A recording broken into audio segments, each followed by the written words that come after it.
All right, we're going to go ahead and return to the open meeting.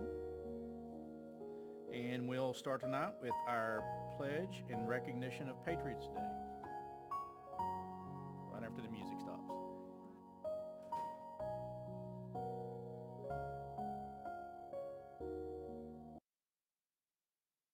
All right.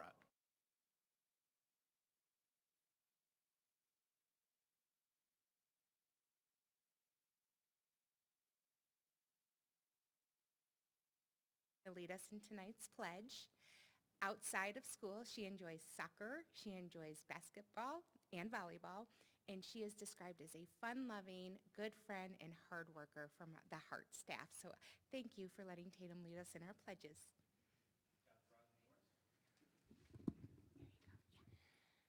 I pledge allegiance to the flag of the United States of America and to the republic for which it stands, one nation, under God, indivisible, with liberty and justice for all. Honor the Texas flag. I pledge allegiance to the Texas, one state, under God, one and indivisible.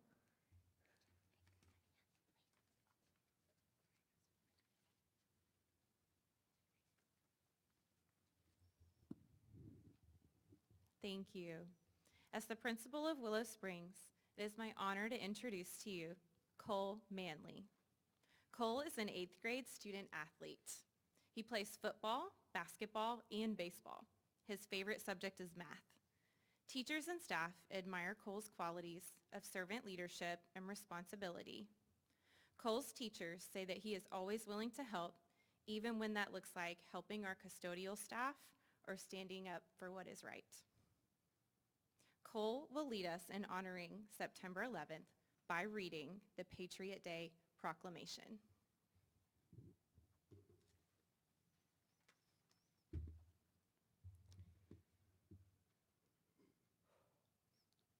On September 11, 2001, ordinary Americans performed extraordinary acts of heroism. Firefighters, police officers rushed into crumbling buildings and raging fires to save others. EMTs, construction workers, colleagues, and strangers tended the wounded. Passengers and crew members gave their lives to thwart another attack. And a generation of women and men answered the call of duty by joining our armed forces to defend our freedom and our democracy. These patriots, people of undaunted courage, uncommon resolve, and unwavering perseverance, are forever ingrained in our national character. They are reminders that we are a great country because we are good people. On Patriot Day and the National Day of Service and Remembrance, we pay tribute to the heroes and victims who lost their lives on September 11th. And we recommit ourselves to the spirit of unity, patriotism, and service that carried our nation through in the days that followed.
All right, next item tonight is public comments related to September 9, 2024 agenda items. Just as a reminder, we want you out of courtesy to state your name, your address, and if you have students attending Lovejoy, okay?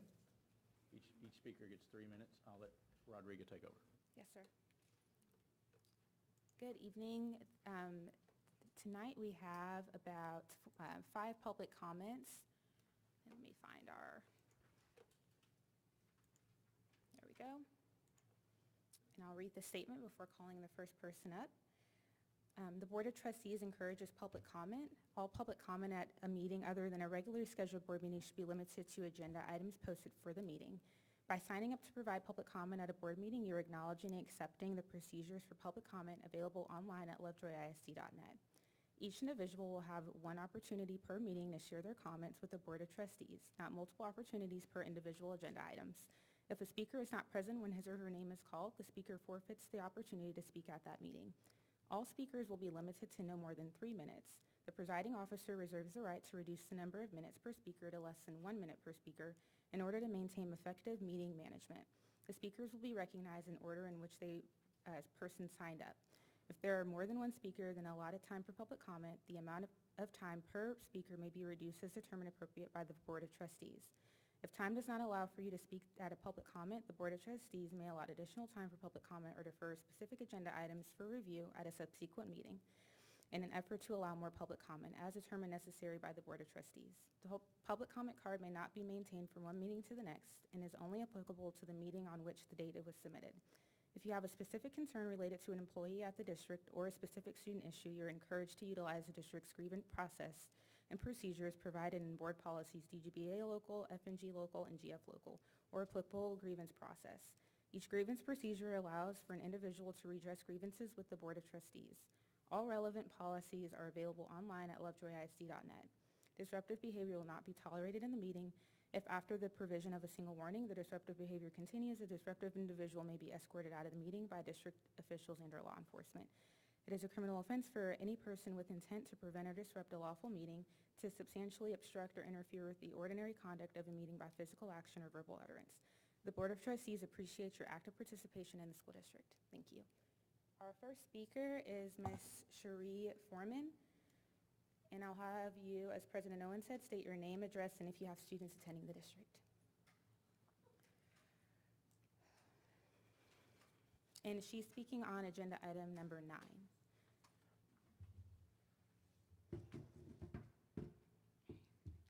I'm Cherie Foreman, and my address is 1905 Armstrong Drive, and I have 3 students in Lovejoy ISD. I'm the former reading intervention teacher at Lovejoy Elementary and currently tutoring several Lovejoy ISD students.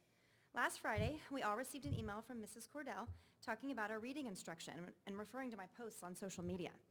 It made claims about wanting to encourage open dialogue about our curriculum, resources, and practices. Yesterday, I emailed you, the board, with a letter laying out in detail the attempts I've made to walk through the appropriate process. I emailed and met with Dr. Tinsley to try to get answers to basic questions such as, what curriculum are we using to teach our kids to read? How are we going to be compliant with House Bills 3 and 1605 that mandate explicit, systematic phonics instruction in kindergarten through 3rd grade and banning the use of the 3-cueing system? I'm thankful that light is being brought to this issue tonight, and for the first time in years, we're openly discussing our reading curriculum and practices. I can't think of anything that might be more important than answering the question, are we empowering every child with the basic right of learning to read? Later tonight, we're going to hear a presentation that will make it sound like we're using reading curriculum that's fully aligned to the science of reading and to law. The truth is, 3 minutes or even 30 minutes is not long enough to fully outline how much we fall short in these 2 areas. As it stands, we might be close to being minimally compliant to state laws, and that's if you choose to ignore the evidence that I sent you of the 3-cueing that is still happening in our classrooms today. Still, when has minimally compliant ever been good enough for Lovejoy? We are one of only 3 districts in our surrounding area that is still using an outdated reading curriculum from a discredited author, Lucy Calkins, and her units of study.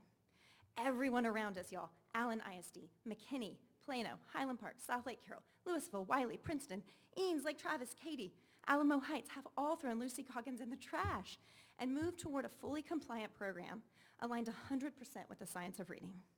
According to numbers from GovSpend, last year Lucy Calkins publisher sales were down 75% compared to what they were in 2019. This is a national issue. Meanwhile, our district just spent $13,000 on more Lucy Calkins, the literacy guru who led us all astray. Why wasn't the board and the community included in that decision? It's confusing and alarming that we continue to hold on to something that's disproven and doesn't yield results. You will hear tonight that in our K-2 classrooms, teachers spend 175 minutes in the ELA literacy block. The document Dr. Tinsley gave me of our K-2 literacy block shows that teachers are only allotted a measly 25 minutes a day for phonics, phonemic awareness, high-frequency words, spelling, and handwriting. Y'all, that is 5 minutes per subject a day. How in the world can we say that our curriculum aligns with the science of reading and compliant with state law? Tonight, I'm asking the board to dig into this topic and dig Thank you. That's deep. your time for this evening. Thank you. President Owens, our next public speaker is Kurt Hudson. And he's speaking on agenda item number 9, and we'll have you state your name, address, and if you have students in the district. Get this open.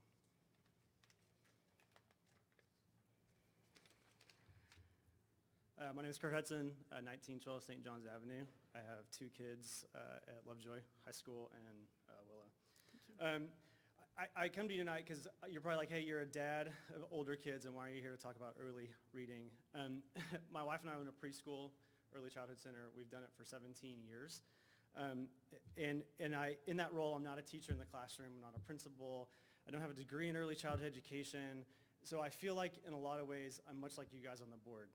I would assume that y'all don't have a formal background either, and you might say, hey, I don't know how much I can actually do, or what, in terms of the actual reading, like what can I actually do to research this or to be involved in this decision. And I want to speak to that just a little bit. 6 years ago, I read an article about the importance of third grade reading level and students being on grade level by third grade. Higher college attendance rates, higher graduation rates, lower adult crime rates, et cetera. It goes on and on. I took this and I said, hey, it's important for me in my own school strategically to guide my school and what's the best way to teach kids to read, because it's important, because we have 4-year-olds that graduate from our school, 250 kids in our school every year. When I came across this information, I said, hey, let me research it myself, because I didn't know.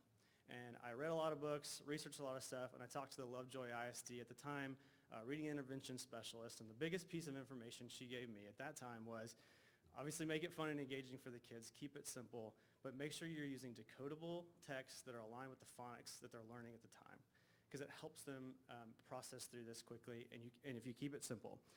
We ended up getting a program called Learning Dynamics, that the TEA actually approved a few years later, and has actually spent millions to make it available to every 4-year-old, 5-year-old, and 6-year-old in the state of Texas. I like to brag that I was quicker than the TEA. And every year our 4-year-olds graduate reading. No, not every single one, but probably 90%. Last year we had 37 kids graduate. Every single one of those 4-year-olds went into kindergarten and public school reading. No, they're not reading the Lord of the Rings trilogy, right? Or even, I'm not making audacious claims on that, but they have mastered, or they have begun the beginning reading skills, and they're using simple text, simple ways to do it, not overly complicated. Why am I telling you all this? Got 30 seconds.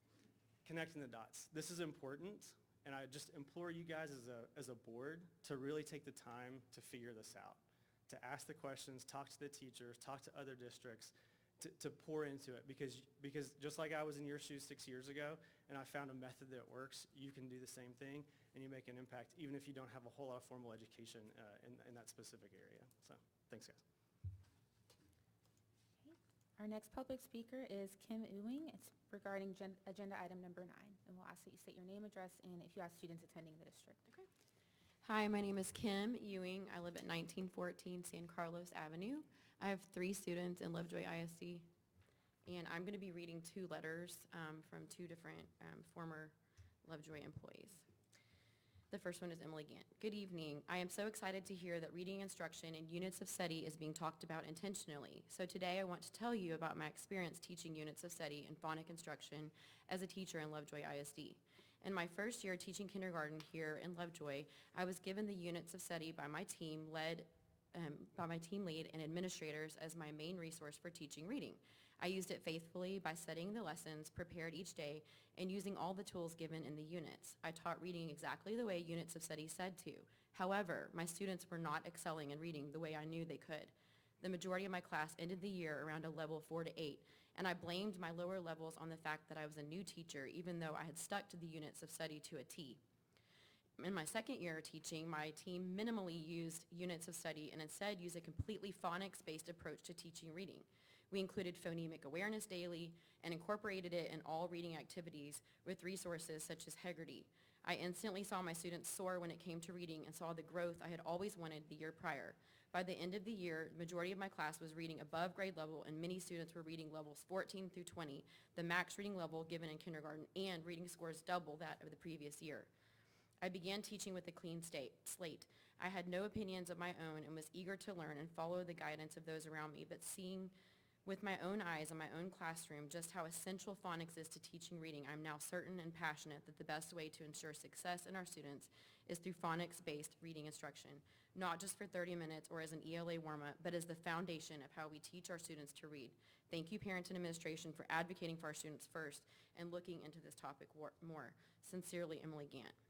Second letter, my name is Kate O'Donnell. I taught second grade at Hart from 21 to 23. Before my time at Hart, I purposely avoided lower elementary grades because I didn't want to teach kids to read. I didn't know how people learn to read. But I took a chance, and it was the best thing I've ever done. I was lucky to start teaching when Jessica Ackerman was leading the Reading Academy. For the first time in my life, I was learning the process of learning to read.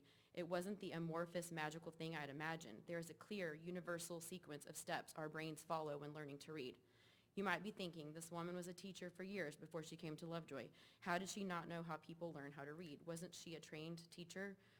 I was. I even went through a year-long program in Seattle to teach the units of study by Lucy Calkins. I tried so hard to do exactly what the curriculum and my trainer said. It didn't work. My students were not consistently growing as readers and writers. It didn't occur to me to question the material, so I assumed that it was my fault. Going to Reading Academy showed me how to teach reading effectively. The district hadn't provided us with an explicit phonics resource, but our team worked together to create our own phonics curriculum so that we could start implementing the things we were learning right away. We made systematic and explicit phonics a part of our daily routine.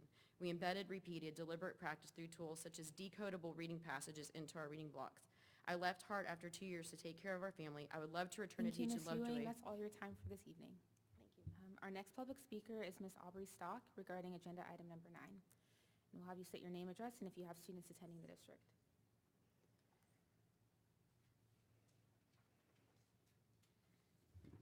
My name is Aubrey Stock. I live at 1615 Lynn Lane. I have a child at Sloan and 2 at Hart. Good evening, board. First, I just want to sincerely thank you for including the topic of early literacy on the agenda and providing an opportunity for parents like me to come speak. I understand it's a complex issue, but it is so important. In October of 2021, my husband and I met with President Owens and Superintendent Cordell. We took the opportunity to express our concerns with the cutting of reading intervention and our most important academic priority for our kids, that they learn to read and write well in Lovejoy. During that meeting, President Owens encouraged me to get plugged in and start serving. I took his advice seriously. I joined all the committees I could. I joined the PTO. I joined the LGA. I came to board meetings, and most recently, I've started running down legislators to give us more funding. I even let myself get talked into being Hart PTO president, but I can truly say that I am better for doing all of it. I went from being a strong advocate for just my kids to being an advocate for our teachers, for our district, for all of our students. I stand before you tonight as that same advocate. I have sincere concerns on behalf of our students and teachers with Lovejoy's current reading program in both the areas of effectiveness and compliance. I am confused as to why our administration would choose to continue using Lucy Calkins' units of study when it has clearly been discredited throughout the country for its lack of effectiveness and when it contains 3Qing, which has been prohibited by Texas law since June of 2023. Why are we not providing our teachers and students with the most effective and most compliant reading resources? I genuinely believe you as board members and members of our administration truly do want the best for our district. In this situation, I think we can definitely do better and seek out the best and most compliant reading resources for our teachers and our students. I understand it may be a difficult conversation. I understand it may take time for change, and it may be a really hard change, but I do believe there needs to be a change. As a parent, I will continue to stay engaged on this topic. I will attend the literacy information workshops to ask questions and continue advocating for the change that our teachers and students deserve. I would ask that the board remain engaged and advocate as fiercely as I will. Over 3 years ago, on May 5th, 2021, I spoke to y'all about my concerns with our reading program in public comment. I said it then, and I'll say it again now, quote, "When we are sacrificing our children's foundations and education, I think we need to start taking a serious look at our priorities. This is reading," end quote. This is reading. And outside of general kindergarten readiness, reading skills in elementary school are the single largest predictor of future academic success. We have to keep talking about this and make the right changes for our kids. Thank you. Our next public speaker is Ms. Jill Lamping regarding student achievement. And then we'll have you state your name, address, and if you have students attending. Which agenda item? I believe it's number 10.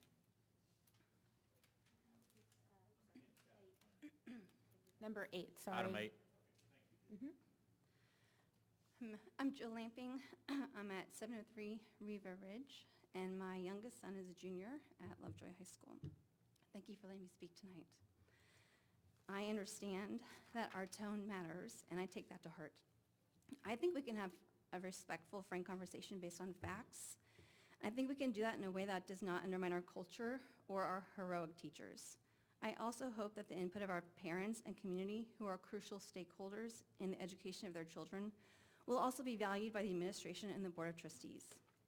Our core values include best today, better tomorrow. Our standards in Lovejoy are different from most around the state. We don't look to simply meet expectations, and for good reason. We have a highly educated population with many families who sought out Lovejoy for excellence.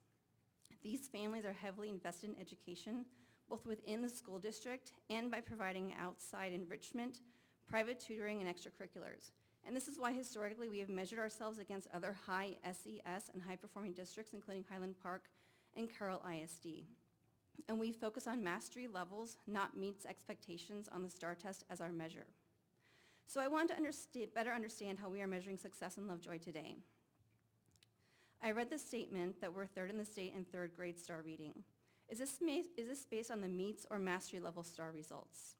What are the mastery levels at third grade for other top districts to further put this in context?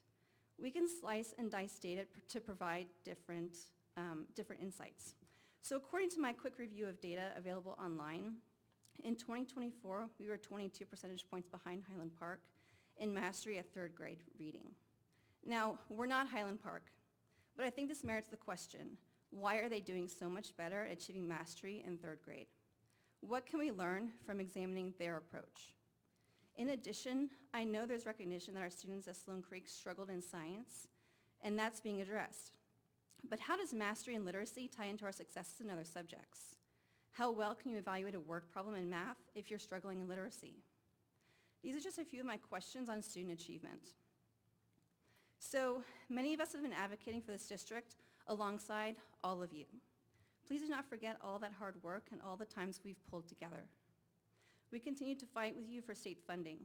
We showed up to a contentious board meeting on June 19th to support what was right for this district.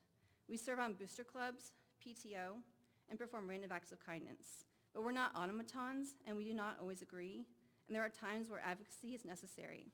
It's how we handle disagreement that can make us stronger. So everyone who showed up tonight is doing so with good intent. Please keep that in mind. It's too easy to run to our corners and pick sides. I think this entire conversation is being part of One Heart, One Lovejoy. Our core values include kids come first, and this is about getting it right for our kids and for their future, not winning the argument. If we remember that, Thank you, Ms. I think our Lamping. That's all conversations your will be a time for lot more this evening. productive. President Owens, Board of Trustees, Superintendent Cordell, that's all the public comments this evening. No, sir. He left? No, sir. No agenda items were related to it. Okay. All right, thank you for those comments. Item 7 tonight is Leadership Lovejoy and the Board Academy. Ms. Taylor, thank you for pulling that up. Yes, ma'am. We would like to share information with you all about Leadership Lovejoy class of 2025. This is an opportunity for our parents and community members to take a deep dive into our school district and allows us to deepen relationships and your understanding of district operations in all of the different areas.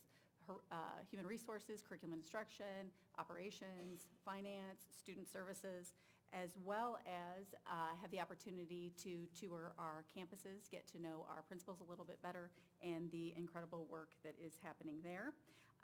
We would point everyone's attention to the schedule. We have the dates and times of those opportunities listed, and what that would require is an application. Those applications are due on Tuesday, October 1st at 9 a.m. There is also the opportunity, as part of this, to participate in the Lovejoy ISD Board Academy. That is on December 4th from 1 to 3 p.m. You do not need to be part of Leadership Lovejoy to participate in the Board Academy. To participate in the Board Academy, that will eventually require a pre-registration, but that, of course, is not due in October. We'll set a deadline for that closer to the event, but we wanted our community to have that information and have those dates and times, and we will be sure to advertise via our newsletter and social media. Thank you. In regards to this, Marvin, would you be willing to serve as our board representative on the Sure. academy? Love to. All right. Thank you very much. Thank you for that presentation. Next up is a presentation on our student academic achievement. Dr. Tinsley. Thank you. I have some team members that are going to come up and assist with the presentation, as well as principals. You have a folder in front of you there titled Student Achievement, and we're going to reference some documents in there. It's a red folder. Ms. Perkins and Ms. Mullen, you guys want to go ahead and come on up?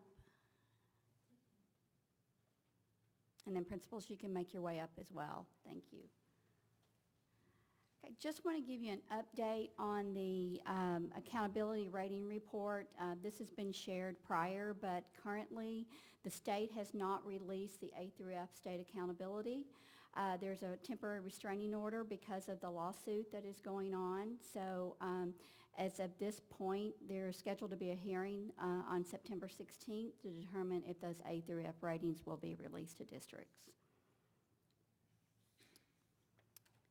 So just to ensure that we are committed to the overall academic growth of every Lovejoy ISD student, and that the growth shows the amount of growth students make from year to year. So we're focusing on that annual growth, that they're making 1 year or more's worth of growth. So what we base that on is that also it's STAR performance. So some of the information I'm going to be sharing with you tonight, there are certainly some celebrations and some successes, but there's some areas too that we understand there's some gaps, and we're going to talk about how we're going to be addressing those gaps with you tonight. So STAR performance relates to the levels of test performance to the expectations defined by the Texas Essential Knowledge and Skills. So I'm going to start with our reading results here, and this information was shared with you, and I'm going to lift up some information about what we observed through our reading performance for the 24 school year in comparison to the 23 school year. And please keep in mind, this is not the same cohort of students that we are comparing. So we looked at, and there were gains in STAR reading in grades 3 through 6, comparing the 23 results to the 24 STAR assessment results. We showed that with districts with 50 or more students in that tested area, we ranked 3 in third and third grade reading STAR performance. We increased in grades 3, 4, and 6 in our STAR reading results in approaches, meets, and masters in comparing the 23 to 24 results. Our 5th grade STAR increased in masters from 23 to 24, but we also saw a decrease in our 5th grade in meets from 23 to 24. Our secondary STAR end of course performance remains consistent within 5 percentile points, with the exception of English 1 and EOC. And Mr. Wheeler is going to be sharing with you some information that we're doing to address that. So looking at our math performance, We did see a consistent performance and a slight increase in approaches and meets in grades 3 and 4. Significant increases in all performance level for approaches and above for grade 7 mathematics. A slight increase in masters for grade 8, but we saw a decline in approaches and meets. And in grades 3 through 6 in Algebra 1, we did see a decrease in our master's performance level in comparing 23 to 24. For our social studies, secondary STAR and EOC, that's U.S. history performance results remain consistent between the last 2 years. Students received an approaches performance or higher in the U.S. history EOC exam and a slight decrease in performance level on 8th grade social studies and U.S. history EOC. And then for our science, we did see a decrease in science overall at the 5th grade level. There was also a decrease in the state, but what we saw as a district is not something that we are pleased with, and we are already making responsive actions to that currently. Secondary STAR and end of course performance remain consistent within 5 percentile points with the exception of grade 8 and biology master's performance. Our grade science master's performance dropped 8 percentile points, biology master's performance dropped 10 percentile points, and overall performance for 5th grade science is an area of needed improvement and focus. Ms. Mullen's going to talk to you a little bit about some of our assessments at the high school level. Good evening, board and community members.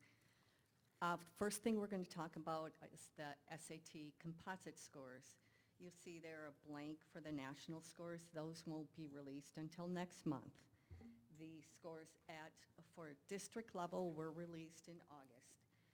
You will see that Lovejoy remains consistent across the board in our scores, much above the national mean score and the readiness scores. I don't know how much you might know about the scoring for SAT, so as a reminder, for ERW, which means evidence-based reading and writing, the mean score, or what's considered average, I should say, is 1050, and the readiness standard is 480. For math, the readiness standard is 530, and to be in the top 10, considered to be in the top 10% is 1350. Perfect score is 800 for each, or 1600 total. So you can see the class of 2022 did outstanding, and then we had a little dip, and we see that every once in a while in our scores. We'll have a class that really blows it out of the water for whatever reason, and then we'll come back to where we usually perform. For AP Scholar summary here, I do want to say that by category for the 4 years are all listed there, 24th down to 2021. And from 23 to 24, we had a large increase across all categories. You'll see what happened there is the College Board released a new course, AP Pre-Cal. And as you know, math is huge in our district, and many of our students did enroll in the AP Pre-Cal instead of the Advanced Pre-Cal. And that accounts for the huge jump. As a matter of fact, they did so well that every single student got a 3 or higher on the exam. And a 3, as you know, is a passing score. So they did phenomenal on the AP Pre-Cal exam. ACT, not too many of our students do take the ACT. It's a little bit different test. You'll see it's reports on English, math, reading, and science, and then we receive a composite score. We average about 150 students take that exam a year for whatever reason. I know my own children, one of them was very strong in science and thought that he should take the ACT and would do much better. So he did do that. You will see again that national scores have not been released yet and won't be until October. Consistently, the district is higher than the mean score for the nation, and we did score a bit above, again, across all areas. For those of you that aren't real familiar with this exam, if you are wondering what the college readiness Scores are for English, it's 18, math 22, reading 22, and science 24.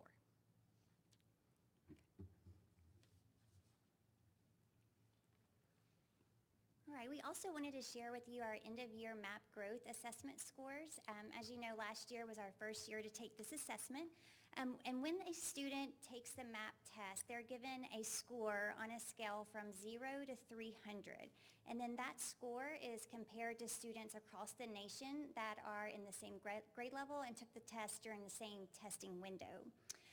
This is where the individual student's percentile ranking comes from. So for example, if a student scores in the 80th percentile, that means they scored the same or better than 80% of the students across the nation. So on this graph that you see here, this is the distribution of our students' percentile rankings, and it's done in ranges. So the blue is, that is the percentage of students in math that scored above the 80th percentile. So you can see 48% of our students scored in that range. And then the green is 61st through the 80th percentile. I know the numbers are small, so I'll read them out. The yellow is the 41st through the 60th. The orange is the 21st through the 40th. And then red is the 1st through the 20th percentile. So you can see the percentage of each student, how we scored in that range. The colors remain and the percentile ranks remain the same for reading, so you can see how we performed there, the percentage of students within each of those ranges for reading. I'll just let you look at that. And then for science, that's how we fell at the end of the year.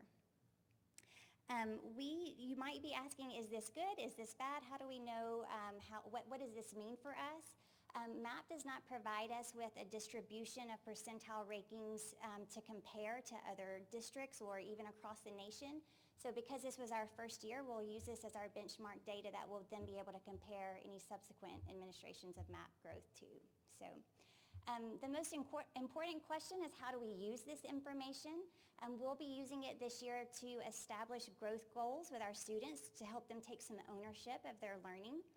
We'll use the data to analyze trends and set performance goals as a district and then also as a campus. We'll use the data to monitor whether students are making expected progress, like Dr. Tinsley mentioned. We'll adjust our teaching strategies to respond to students' needs. We'll use the data to make informed decisions about curriculum and instruction based on data trends. And then we'll also use it to provide detailed reports for parents that explain how students are performing relative to the national norms.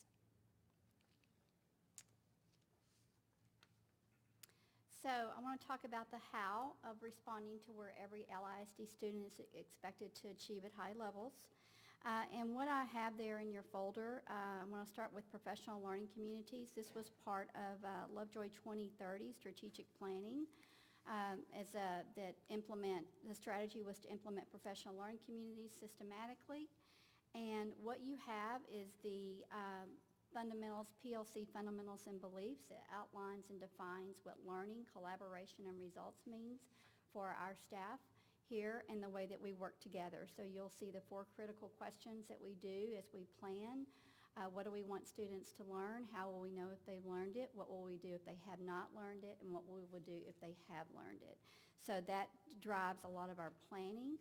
So you'll see that in your folder. The next one is that what we've implemented is a balanced assessment plan, and that is in the pink tab there in your folder.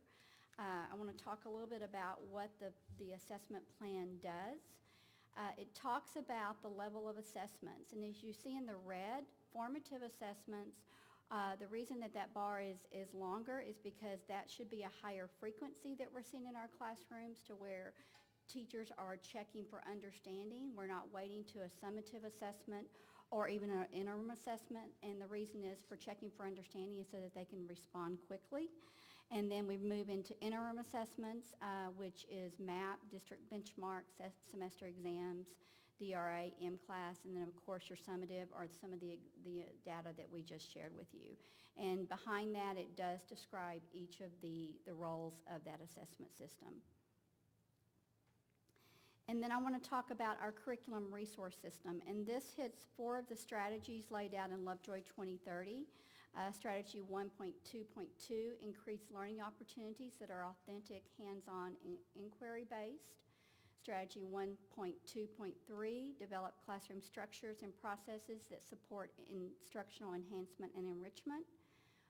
Strategy 1.3.1, systematic implementation of essential standards and common formative assessments. And then 1.3.2, implementation of writing as a tool for learning in all content areas. And so what you'll see there, I gave you an example. We, the past couple of years, have identified instructional frameworks. You have an example there, I believe it's the math instructional framework that really outlines our vision, our common beliefs, and our commitment of stakeholders for teaching and learning in each of the content areas. And then Erin's going to talk to you a little bit about what we've rolled out this year, our LISD unit planning guides. All right, each of you have an example. It has a green tab in your folder. This is a unit planning guide that a teacher can use for each unit on their scope and sequence to help them in their collaborative team planning time. So within the document, you will see the TEKs that are directly taught within that unit with clarification. You'll see a vertical alignment of priority standards, typically the grade before and the grade after, so that the teacher can see what they're coming to them with and where they're going. Assessment ideas will be in the document. We've provided instructional resources that are available to teachers to be able to teach those standards. There are ideas for intervention and extension for TEKs that are directly related to that unit. We've provided a suggested pacing of curriculum standards, our TEKs, ideas for tech apps integration, and then resources for serving GT students. And I would just say this is a living document that we'll continue to refine and make better as we go with input from our teachers and administrators on campus. Quick question, Erin. Yes. Partial specificity, like Yeah, what else great. would be added to that? Great question. So what that means is you'll see on a standard sometimes there's a strike through. So that means in this unit we're only teaching part of the standard and the other part is going to come up later in another unit. Great question.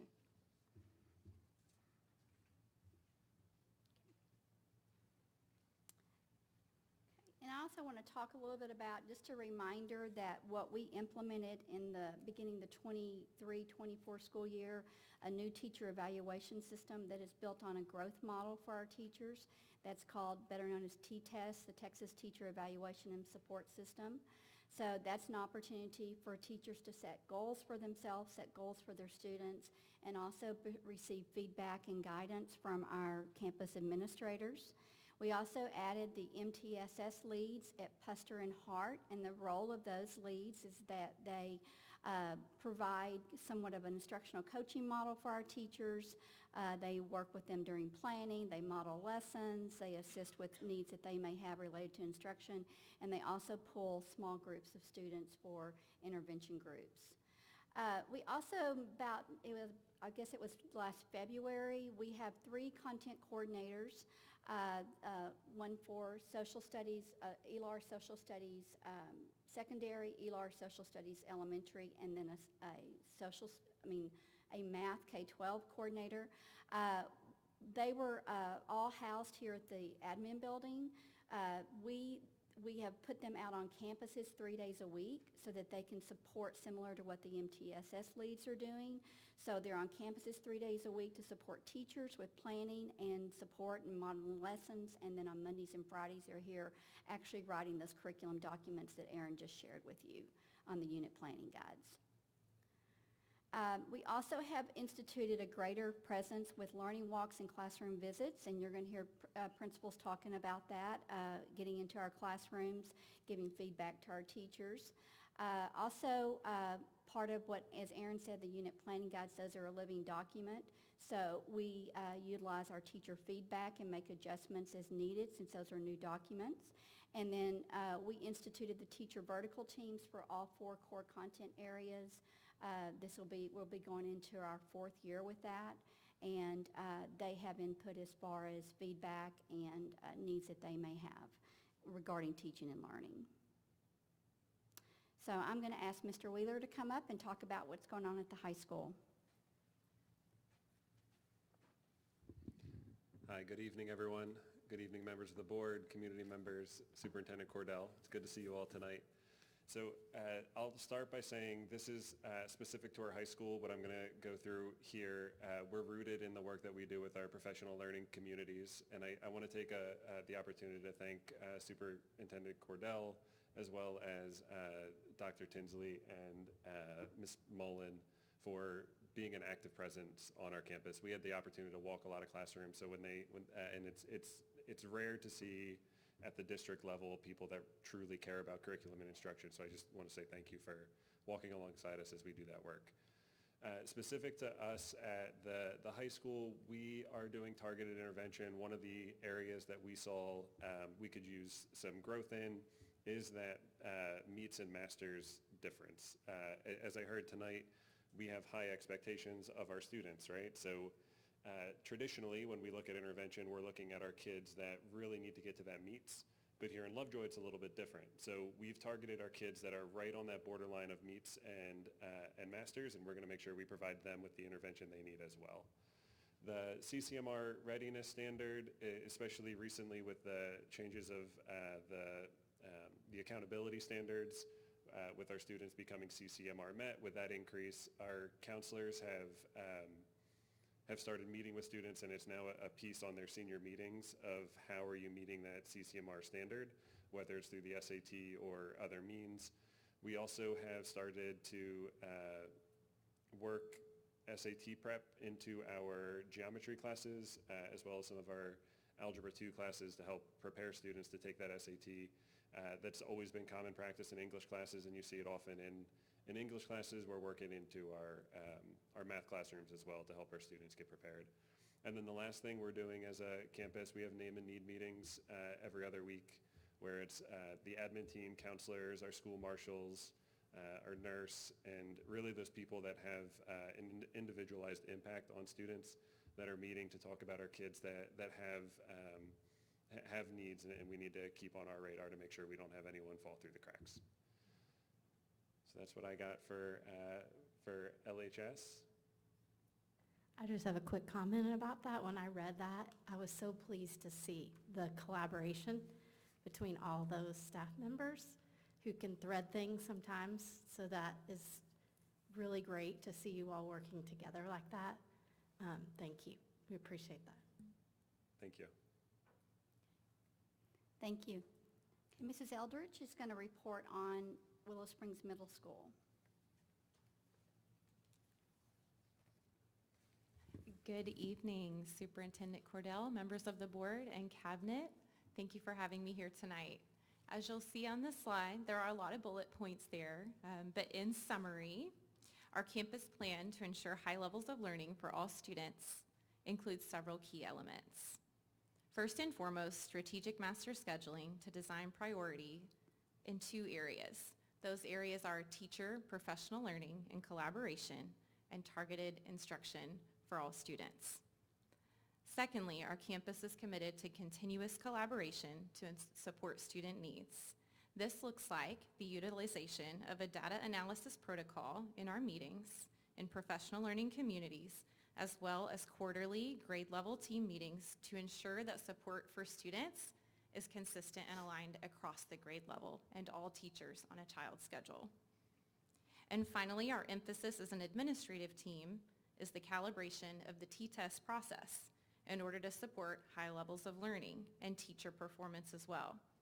This could look like at Willow Springs, timely feedback, additional walkthroughs, instructional coaching, and administrative accountability to ensure all processes are carried forward with fidelity. What that has looked like for our teachers and students on a daily basis is more presence of administration and an instructional capacity in their classroom. Also partnering with Ms. Michelle Riddle, our instructional coach and secondary social studies coordinator, which our teachers have welcomed her. And they really do value her presence. So thank you for aligning to have her on our campus 3 days a week. Our teachers have responded really well to her support and her coaching. Thank you. Okay, Ms. Puckett will report on Sloan Creek Intermediate School. All right. I just want to say I'm super excited to be at Sloan Creek this year and be able to do some good work with all of our teachers and our students. We're going to focus on enhancing personalized learning for students and our staff. We're going to provide ongoing and targeted professional development in the areas of data analysis, creating competent formative assessments, how to effectively use the data to drive whole group and small group instruction. We're going to implement systems to collect and analyze student performance data regularly and use the data to identify trends, strengths, areas for improvement for all students. We're going to implement tailored intervention and extension opportunities that address individual student needs that support a year's growth for all students. And then we're going to continue to support staff through intentional protected planning time, utilize instructional coaching and learning walks to celebrate everything that we're doing at Sloan through our teaching and our learning in the classroom.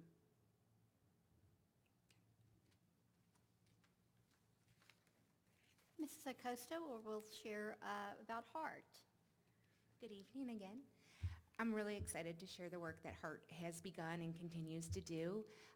One of our big focuses is just making sure our campus goals align across the board with K through 4, that we're not working in isolation, but we're working in collaboration. So one thing we did differently with all of our teachers is we got together with each team and we set the campus goals that align with their T-test goals, both student growth and professional goals, so that the work we do daily is impactful in the classroom.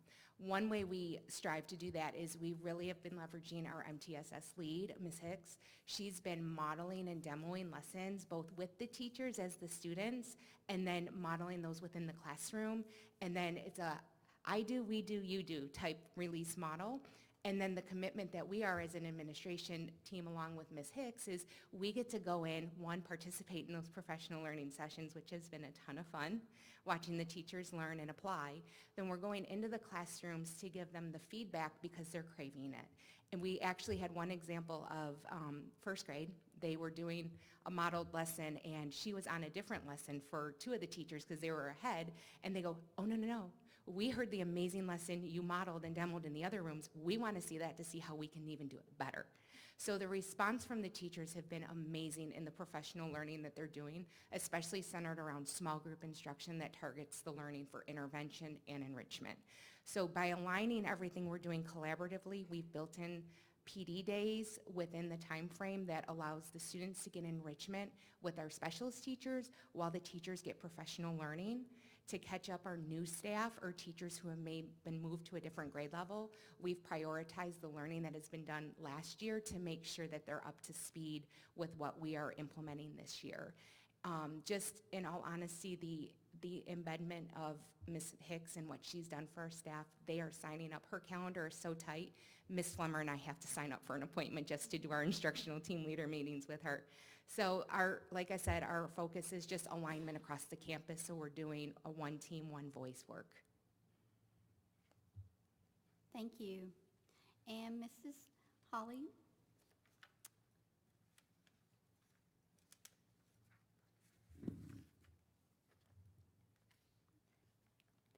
I'm so glad my bullet points aren't small because I didn't bring notes up. I was like, oh my gosh, I hope I can see. I'm excited about the work that we've begun at Pester. I would say that our focus is on tightening our alignment and refining some structures that we put in place last year that we know we can do even better. An example of that is last year we had a structure in place for our teachers to have additional planning and data analysis time. They received 45 minutes about every 4 to 6 weeks on rotation. This year we've been able to restructure that structure. Our teachers are getting a full hour for that time about every 2 weeks. And so with that time, we're being very strategic in ensuring that we have a solid agenda in place for how that time is spent. And our whole focus for our campus is that planning piece. Planning small group instruction. We want our conversations shifting from the daily what are we doing activities to analyzing the data and how are we going to intervene and enrich for our students in small group. That includes within the workshop model in the classroom as well as the Leopard Win time that's built into our campus master schedule. We want our teachers focusing on either co-creating or creating quality criteria so our students know that I don't just check these boxes and meet the standard, but it needs to be a high quality of product that I'm producing as well. And with that quality criteria, kids are then able to do some student goal setting, some self-goal setting, some self-analysis of how they're doing on meeting that standard. We also, we mentioned allowing our teachers that time. We're calling it Pester Power Hour this year. And then structures in place to support access to intervention and or enrichment for all learners. So that's within the classroom itself. How are we using that small group time? Do we have a plan, a well thought out plan in place that aligns with our student needs, both for intervention and enrichment? And then something that didn't make it onto the slide, but that we're going to continue some training and refinement in, is our co-teach model. For serving our students in special education. We had great success with that last year. We're proud of the growth that our students made with that model in place and want to continue that work.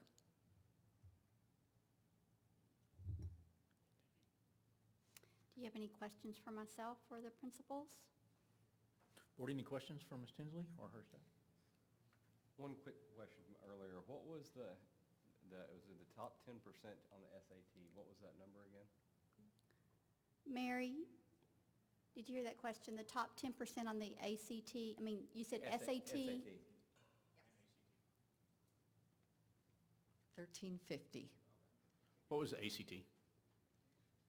I don't know. I I will mean, have to find out. Okay. I do have a quick question for the secondary principals. This may be too early to tell, but what impact are you seeing from moving from an 8-period day to a 7-period day at this point? This may be too early, but just curious what your thoughts are. So that is a great question. I cannot speak for you. I can tell you because when we have our goal setting meetings through our T-test process, it's a question I ask every one of our teachers is how are you doing? You lost 45 minutes of planning. How is it going? And the response is always, it's tough, but we're making it. I don't know that it's what's best for our teachers or our kids, and I think that conversation happened last year also, and it was a very tough decision. But I can tell you that our teachers are up for the challenge, and they have been doing great work to make up for that time. And I haven't seen the negative impact on student achievement. And like you said, it's early, but I haven't seen that negative impact at this point. And I think that's a testament to the work our teachers are doing. So I'm going to quickly quote Mr. Kyle Percival, who usually reminds me that every challenge is an opportunity. When he calls, he'll say, I have an opportunity for you today, Ms. Eldridge, that we need to talk through. And that's exactly what this has been. It has been a challenge, but it has been an opportunity for growth. While yes, we knew the challenge was coming, our teachers did feel that challenge when the year began, and there was a little bit of stress, and there was a period of adjustment. I will say that as a building at Willow Springs, it has drawn us closer. It has opened up more conversations about how we prioritize and use our time in planning, and I have had some amazing teacher leaders step forward with some innovative solutions that maybe even our administrative team hadn't quite thought of yet to make sure that we're prioritizing the planning, they're getting enough time, everyone's getting the coverage they need, and what that has looked like at Willow Springs is we've really been able to leverage leopard time. We were able to expand leopard time by 15 minutes, not only to benefit the students, but also the teachers. We had to have a frank conversation at the beginning of the year. If we don't all pull together and commit to being on time, covering for one another, and using this time wisely, it won't work well. And I really have to brag on my teachers and the way that they have handled that change and taken care of each other. Each planning team has an aligned conference period at Willow Springs, in addition to one protected planning during our leopard time, during the school day, where they have coverage, their students are taken care of, and they have a protected PLC time. And that has taken an incredible amount of teamwork. So I have to brag on them. I know I've said it 3 times. But they've done a remarkable job, I will say, as a staff, even though it has been an opportunity for us to examine how we use our time. I'm incredibly proud of how much closer it has brought us as a team. I appreciate that. I just put you on the total spot, but wanted to hear your hearts in that and appreciate, we can't say it enough. Y'all are amazing. The amount you pour into your craft and the people you support, we're extremely grateful. Thank you for rising to the challenge. Thank you. All right, thank you very much. Item 9 will be a presentation on early literacy. Dr. Tinsley. Thank you. Again, we're going to do a joint presentation with this. I have some folks that are going to be coming up, and you also have a folder in front of you called Early Literacy Learning, and we're going to be referencing that folder as well. And you're also going to be engaging in some books tonight with us. So you have those. I think you're sharing those between the two. You'll be sharing those, so you'll get directions on that. So I'm going to start off with giving just some history on reading initiatives here in the state of Texas. So back in 1996, the Texas Reading Initiative was in legislation, and the goal was at that time to have every student at the end of 3rd grade reading on grade level. And at that time, there was a series called the Red Book Series that focused on these 5 areas: beginning reading instruction, comprehensive instruction, guidelines for examining phonics and word recognition, research-based content area reading instruction, and vocabulary development. At that time, the reading academies were offered to teachers to attend. They were offered during the summer, and teachers were paid to attend. They were not mandatory. Then they came out within a year or 2 later where they had administrators attend reading academies. And again, those were not mandatory at that time. That was one of the first times that the state did provide a list of recommended reading assessments for grades K2. So up until that point, it was kind of up to the individual district on the assessments. And then a few years later, we began reporting K2 reading results to the state, which we still do today. Then in 2019, House Bill 3, the aim again was to improve reading outcomes by prioritizing early literacy. And at this time, there was a required training in the science of teaching reading that all K-3 teachers and principals were required to participate in and also pass a reading exam. We have, when we hire new teachers, our colleges are taking care of some of this now, but there is a question on our application whether or not if they are being hired for a K-3 position, did they take the reading exam and participate in the reading academy so that we know who we are hiring. And then we have a period of time that they're able to go through the training themselves so that we have to assure that anyone new receives the training. So there are 5 components, 5 big ideas with science of reading: phonemic awareness, phonics, fluency, vocabulary, and comprehension. And within that bill, districts were required to adopt and implement a K-3 systematic, explicit, direct instruction of phonics. And then also integrated reading instruments were required, and progress reports were made to parents. Also within this bill requires full-day pre-K program for eligible 4-year-olds by 2025. And then also, you've heard me present for the past several years on House Bill 3 goals for reading and math. And those are annual goals for 5 years that we identify the growth that we'd like to see in those particular areas. Then House Bill 1605 was in the 88th legislative session in 2023. The content of that bill defined high-quality instructional materials. It required some requirements of our State Board of Education to adopt high-quality instructional materials. Also keeping in mind that districts still have the authority to adopt instructional materials that meet their needs that may not necessarily be on the list.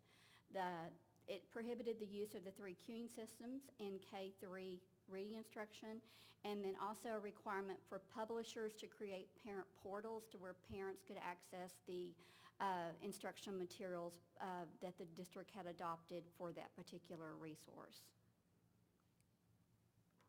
So I want to go into a little bit more about the science of teaching reading and kind of define what each of those areas mean. So phonemic awareness is basically the ability to identify and play with individual sounds and spoken words. Phonics is reading instruction on how letters and groups of letters linked to sounds and form relationships and spelling patterns. Fluency is how we read, the rate at which you read words, phrases, sentence with enough speed and expression. Vocabulary is basically knowing what words mean and how do you say and use them correctly in your reading and writing. And then comprehension, of course, is the ability to understand what you are reading. So what is the science of reading? It is a collection of research that's been collected over time from multiple fields of study using methods that confirm and disconfirm theories on how children learn to read. It's addressing the big 5 ideas that I just addressed: phonemic awareness, phonics, fluency, vocabulary, and comprehension, and then understanding that research is ever evolving. So that is not something that we've arrived. We'll continue to look at the research and what it's telling us on how to support students in the area of reading. So what it's not is not a program or an intervention that you can buy. It's not a specific program. Phonics, it's not just a phonics program. Phonics is an integral part of the science of reading, as you see in the 5 ideas. And then, as I said about research, it doesn't end, it's ongoing. And just want to lift up what our literacy beliefs are here with reading and writing. And Lovejoy ISD, we believe in the science of reading and an explicit and systematic approach to teaching these foundational skills. We also believe in writing as a tool for learning, and that we believe in a comprehensive approach to literacy through the workshop model. And you'll hear a little bit more about the workshop model in just a minute. And again, this lifts up the science of reading in those 5 areas.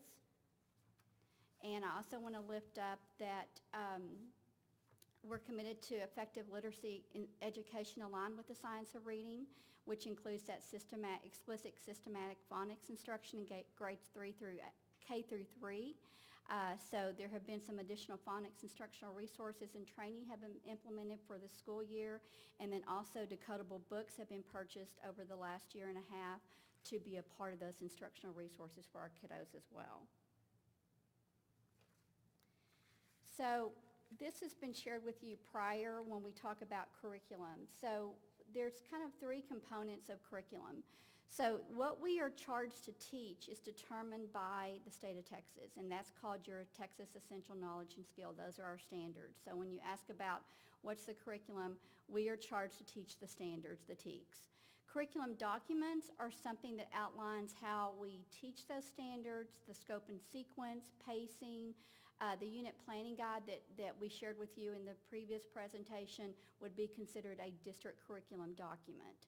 And then instructional resources are those resources that we purchase or we create for our teachers to implement the standards.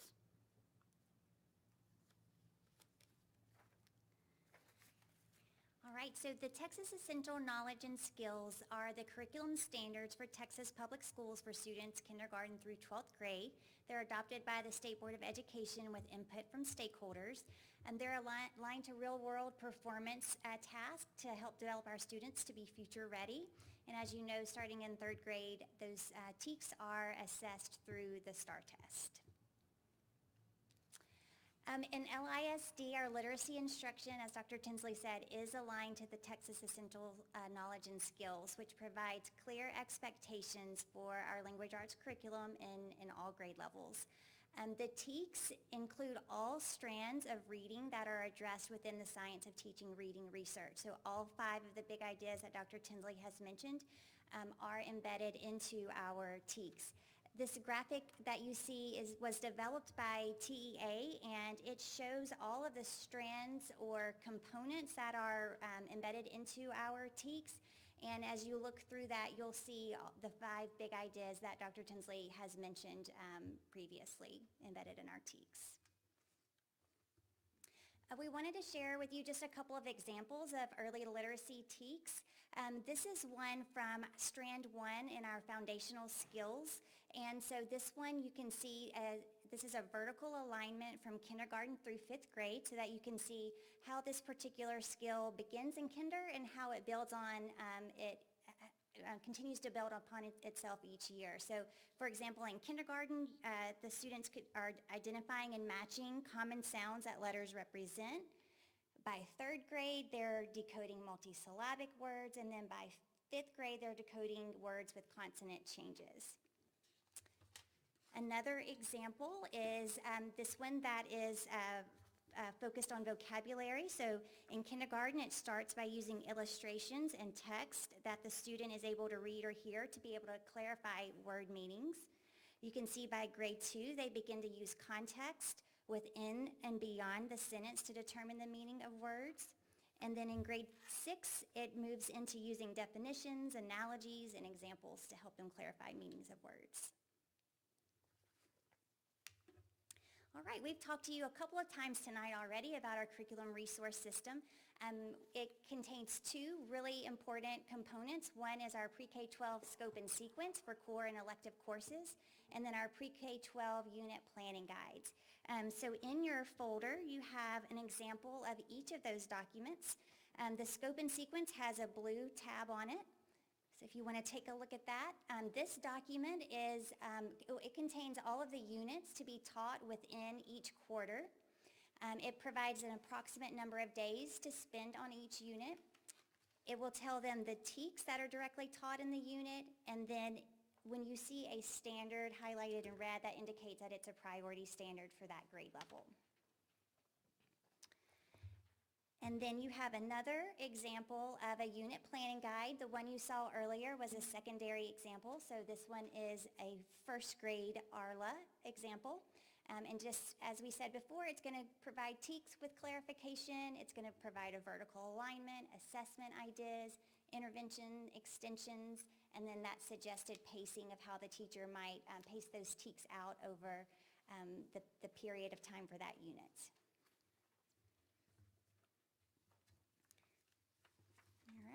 And then this is a list of instructional resources that we use within literacy in Lovejoy. You can see here, these are some additional and supplemental resources that we have. And Dr. Tinsley, if you could go back one slide, we wanted to bring your attention to second to the bottom of the books that we use for small group instruction. And Carrie Sharp, our pre-K-6 ARLA Social Studies Coordinator, is going to share with you a little bit about that. So you have some nice clear envelopes in between each of you guys, so y'all kind of have to look on.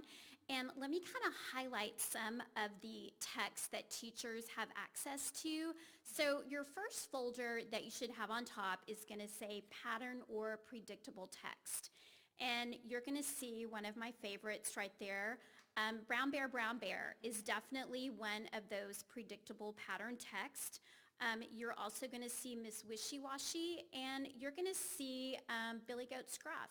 So the purpose with these types of texts are for our earliest readers. So as they are beginning to learn concepts of print, as they are using a familiar classic story like Billy Goat Scruff to do retell, this is how a teacher might use a text like these examples, okay?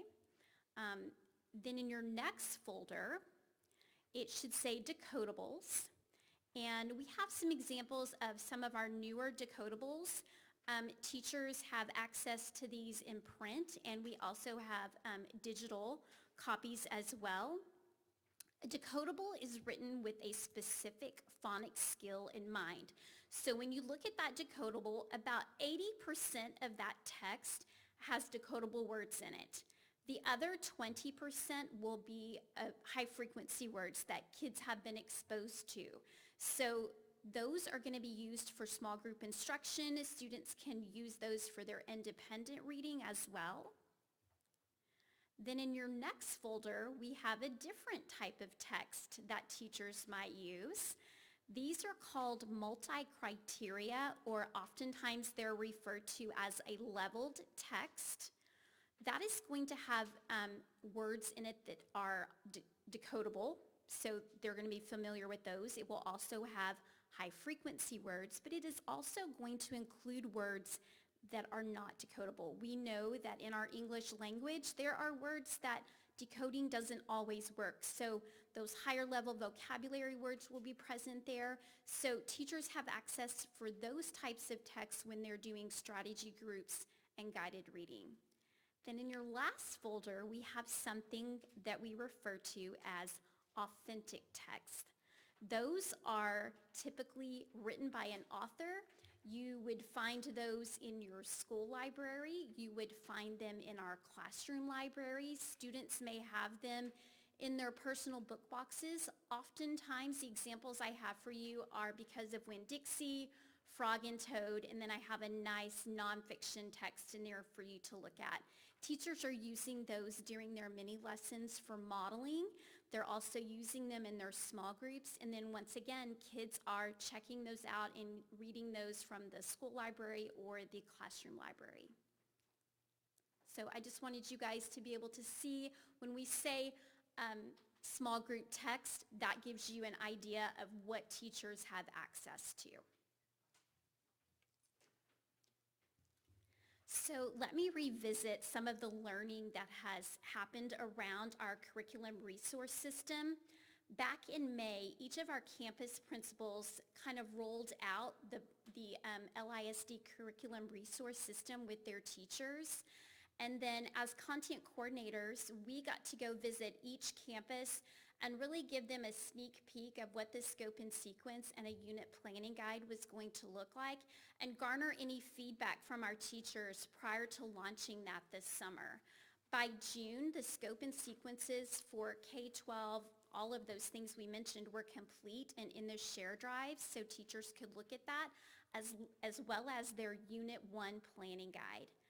Then in August, we had a day dedicated K-12 to really walk teachers through these new documents so that they felt comfortable taking those to their collaborative plannings and to their teams and using those to help plan instruction. And then our MTSS leads, myself, also our other fellow coordinators, Kelly Cowan, who is serving at the high school, and Michelle Riddle, who is serving at Willow Springs, were able to provide any ongoing learning through meeting with teams during their collaborative planning and PLC time. So let me just highlight some of the things about our literacy instructional blocks. The first graphic that you're looking at is our K2 breakdown. We do have 175 minutes dedicated to daily literacy instruction. So you're going to notice within that reading block, there are several things that are probably happening depending on what the teacher has selected to highlight. So I want you to know shared reading and interactive read alouds. Those could happen on the same day, but oftentimes the teacher is doing a shared reading or an interactive read aloud. There's also the mini lesson, and then what we like to call the heart of the workshop. Within that time, students are partner reading, independently reading, but the teacher has the time to pull targeted small groups to work on skills that that group of students specifically needs. When you look at writing, there's a similar breakdown. We have dedicated time for our grammar, mini lesson, and then once again, what we like to refer to as the heart of the workshop, where students are getting to write and practice independently from the teacher while she's able to confer or pull that small group. Then let's talk about our structured literacy time.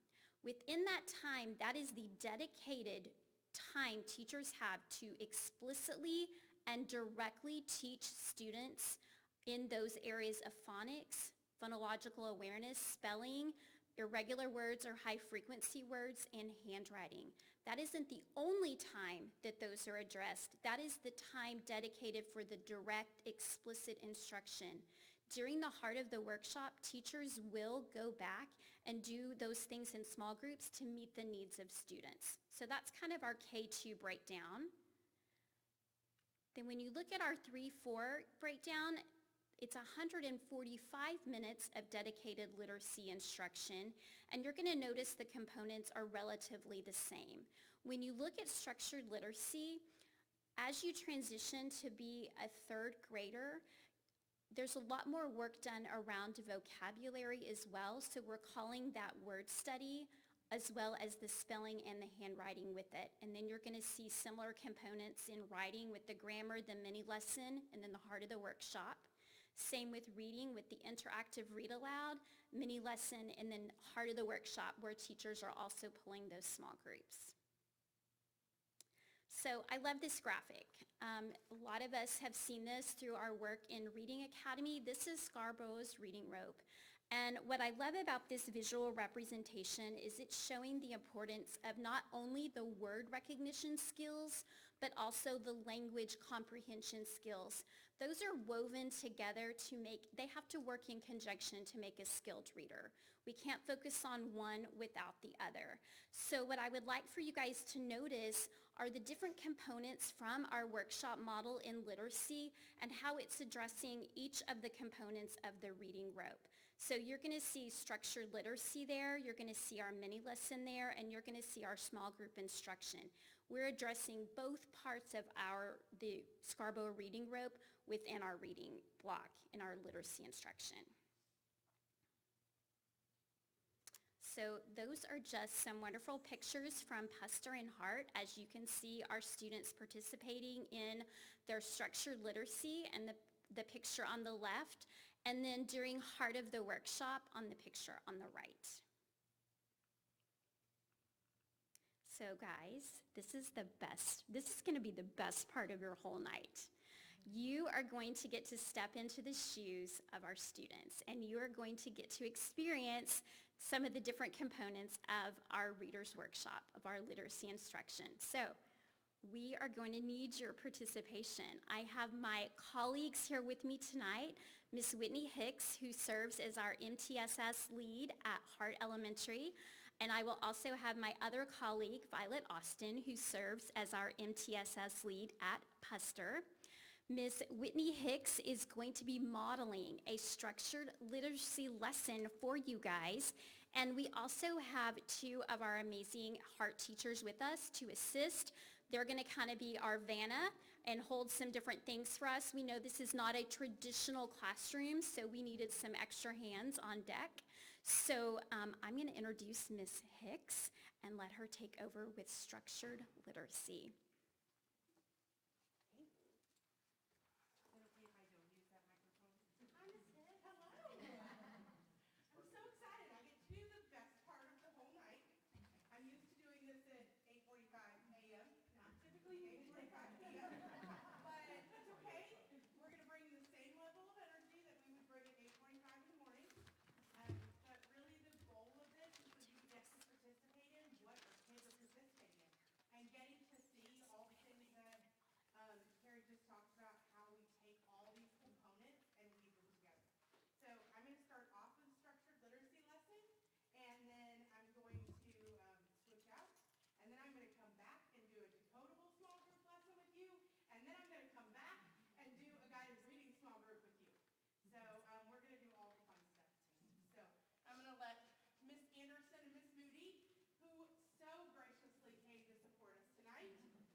Oh, I have to. Oh, wow. I'm already pretty loud.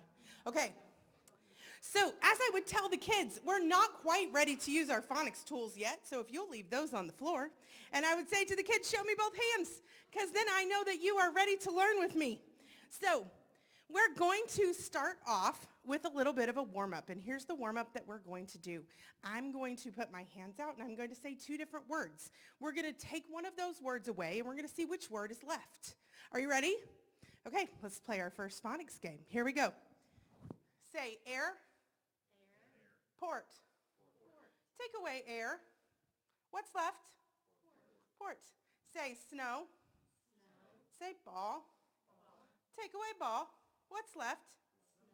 Snow. Say butter. Fly. Take away fly. What's left? Butter. Nice job. You did a great job with your first deletion activity. All right, so what we want kids to understand is we want them to show them that words are made up of multiple parts. All right, so the next piece that we're going to do, you're going to need your blending fingers. So go ahead and put up your blending fingers. These are your blending fingers, and these are your sliding fingers. So get your sliding fingers ready too. We need our sliding fingers. Okay, you got to have them both. All right. So I'm going to give you a word, and we're going to blend the sounds of that word, and then we're going to slide to make that word. So you're going to repeat the sounds that I make. Are you ready? D, ah, t. Say it with me. Dot. Here we go. Ready? Next one. N, ah, t. Not. Oh, you've got it. Okay, here we go. Ready?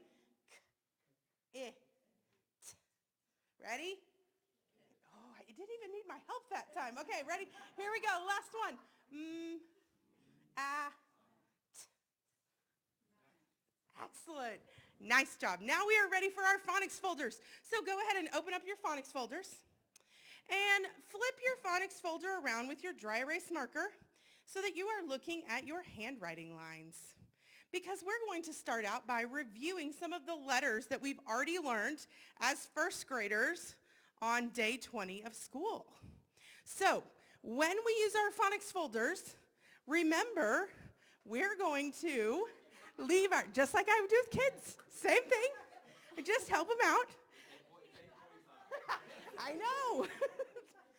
All right, so we're going to make a list. And remember, friends, when we make a list, that means that we don't erase. So we're going to make a list of letters. I'm going to say the sound, and I want you to write the letter that makes that sound. The first one is R. Anywhere you want. A first grader would put it, underneath the lines. Wherever you put it's fine. Because right now, that's what we're working on. The next letter I want you to write is the letter that says P. The next letter I want you to write is the letter that says T. The next letter I want you to write is the letter that says N. The next letter that I want you to write is the letter that says A. I can tell you all learned different handwriting programs over your school years. We've got some Danielian, we've got some Block. All right, let's write the letter that says S. And we're going to write the letter that says I. All right, and now what I have to tell kindergartners and first graders, don't touch anything. Leave them right like that. All right, so now what I'm going to do is I'm going to call out a letter, and I want you to erase the letter once I call it out, but not until. I'm going to see who has the best listening and has the last letter at the end. I want you to erase the letter T. Tell me what T says. I want you to erase the letter S. What does the letter S say? I want you to erase the letter A. What does A say? I want you to erase the letter P. What does P say? I want you to erase the letter R. What does R say? I want you to erase the letter N. And if you follow directions, what letter do you have left? I. You have the letter I. Nice job. All right, go ahead and erase the letter I. All right, we are going to be doing some more blending. Last time we blended orally on our fingers. This time we're going to blend by using our sound boxes. So if you will flip your phonics mat so that you are looking at your sound boxes. You got it. Yes. All right, so if you will put your finger where the initial sound goes. Put your finger where the initial sound goes. So I'm going to take a quick little formative assessment and make sure everybody knows where the initial sound goes.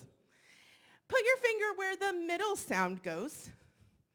And then put your finger where the final sound goes. All right, and I'm going to give you some sounds, and I'm going to tell you where to put them, and then we're going to blend them to make some words. The first one I'm going to give you is The initial sound is D. So you can go ahead and write it in the initial sound. D. I want you to, in the middle sound is going to be ah. Ah. Ah. That's ah. It's okay. I love it. This might be the best part of my day. But I had jury duty this morning, so if that tells you anything. All right, so and the last sound is going to be T. All right, I want you to push the dots with me. Let's push the dot on the beginning. Ready? D, ah, T. Put your finger on the arrow and let's slide. What's our word?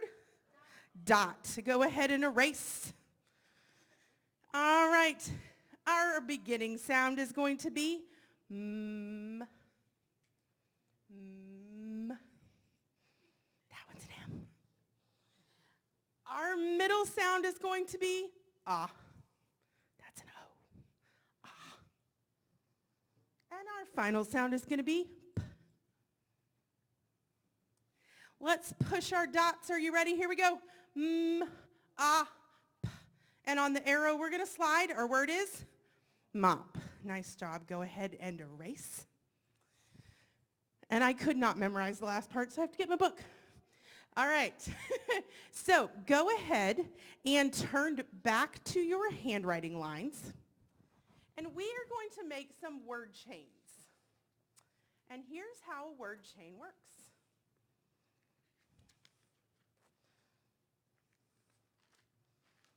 Here we go. All right. So I'm going to ask you to write a word. And it might work with it better this one if you'll write this way. And you'll make your list of words going down in the center. All right. The first word I want you to write is the word pot. P, ah, t, pot.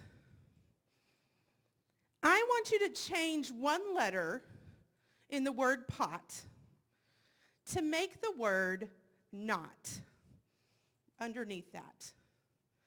Oh, which letter did you change? The initial sound. What did you change it from? Nice. You changed it from P to N. All right. Now I want you to change one letter in the word not to make the word nut. Who knows that they're changing that vowel sound now? I want you to change one letter in the word nut to make the word cut.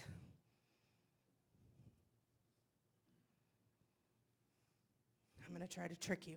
Are you ready? All right. I want you to change one letter in the word cut to make the word cot. Cot. When we go camping, we sleep on a cot. Cot. Remember? That's an ah. I love it. All right. And now I want you to change one letter in the word cot to make the word cop. Cop. And the kids will go, the policeman. Yep, that's him. All right, I want you to change one letter in the word cop to make the word cup. I want you to change one letter in the word cup to make the word pup. And you'll notice that I'm doing a lot of formative assessing. I'm watching kids while I'm doing this. I'm making sure that I know who's able to do this, who's still mixing up certain sounds, who do I need to pull in small groups later based on what I see during this direct explicit instruction. And the last one is, I want you to change the word pup. Change one letter in pup to make pun.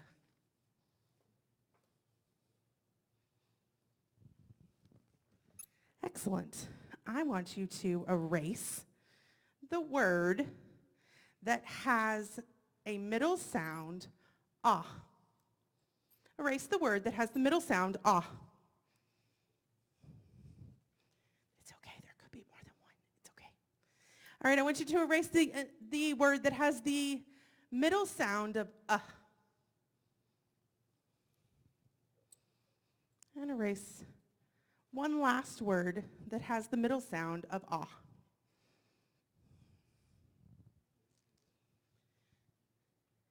And at this time, that is the end of our explicit phonics instruction. So we did a variety of different things. We did oral naming and blending of sounds and words. We also did written, oral, we did written blending of sounds and words and writing of words. And then we made sure that we practiced those things in a variety of different ways. So a kid who is more visual and auditory versus being able to write things down, we're getting all of our kids. And I'll see you back in a few minutes. So if you will erase your phonics folders, and then our lovely assistants are going to come and pick them up for us. And that came, Whitney, from the HMH Structured Literacy. Yes, that Instructional came. Resource. This is lesson 8 of the first grade structured literacy. So this was day 8 of school. Okay, thank you. Awesome. I'm going to let our amazing teachers collect the materials they need, and I'm going to quickly walk you through another structure that teachers use during our literacy block, and that's just the mini lesson. And by the way, you guys did such a great job during structured literacy. And so one of the resources that we have, oh, and you guys, I'm not going to do everything. I know, it's okay. You're good. One of the resources we have really helps lay out what that mini lesson could look like. And so readers, today I want to compliment you on the work that you've been doing. You have been working so hard learning about letters and sounds. That part of the mini lesson is the connect. We always want to connect to what the reader has already been working on. Then I get to tell you what we're going to do. That's our teach point, readers. Yesterday, I showed you that when you come to a word that's tricky or you don't know, we don't skip that word, do we? No, we stop and we use our strategies to solve it. And today, I'm going to teach you one of those strategies is to look closely at the word from start to end. And when we look at that word from start to end, we're going to pay attention to all the letters and sounds in that word so that we can solve it. So I would demonstrate that in an I do, I'm in a model, then we do, you guys would do it with me, and then students would do a you do, that active engagement piece. In the classroom, typically, in that mini lesson portion, especially in a first grade classroom, you guys are gathered near me at the carpet. You're able to turn and talk to your partner. And so just like Ms. Hicks did, I'm actively listening in, and I'm able to formatively assess and kind of know who's getting it and who's not. So then I get to remind you, readers, today and every day, as you come to a word that you're not sure about in your reading, you don't skip that word, you stop. You think of a strategy. And one of the strategies that I showed you is you look at the word from start to end and you notice the letters and sounds and you think of what those sounds might say so that you can decode that word. And then I would send students off to read their independent reading books, whether that's a decodable, a leveled text, something that I've chosen for them as the teacher, or something that they've selected from the classroom library on their own. And while they are practicing independent of the teacher, that allows me time to pull my small groups, okay? So now you guys are going to get a glimpse of 3 different small group structures that our teachers utilize during that heart of the workshop. So I'm going to direct you back to your folder because you have... Carrie, can you, just to clarify, what instructional resource did that lesson come from? This lesson, the lesson that I just talked through came from Units of Study, first grade. Okay. Yes, ma'am. So within your red folder, you are going to see 3 different small group lesson plans. You're going to see one that says a decodable lesson plan. Ms. Hicks is going to walk us through that. You are going to see one called guided reading. Ms. Hicks is going to walk us through that. And then you are going to see one that's labeled strategy group. And Ms. Austin is going to walk us through that structure. You're going to notice they all look kind of similar, okay? But as each of my colleagues are kind of talking through those small group structures, if you want to refer to that lesson, you'll kind of see as they're walking through it, each component that would be addressed during that small group time. So I'm going to turn it back over to my friend, Ms. Hicks. All right, so now we have had our explicit phonics instruction, so now, and we've had a chance to formatively assess who needs some deeper phonics instruction, who has some very specific needs on patterns that they need, and so I'm going to pull you in for a small group. So we're going to have a decodable small group. So our lovely assistants are going to pass out your decodables, and I'm going to grab mine. All right, so when I teach a decodable, the first thing I want to do is I want to help kids understand what they already know how to do as readers. And so I'm going to point them back to something I want them to practice. So readers, in this book, there are a lot of words that you already know by heart. They're those words that have those funny spellings, those irregular patterns, and you already know a bunch of them. So before we get started on our new skill, I want us to practice something we've already done. So I have some words for you to read. Are you ready? Okay, here we go.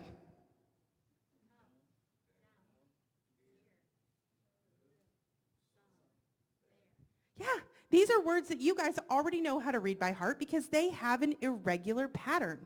But this book has a different kind of pattern, and I want to show you something that you're going to find in this particular book.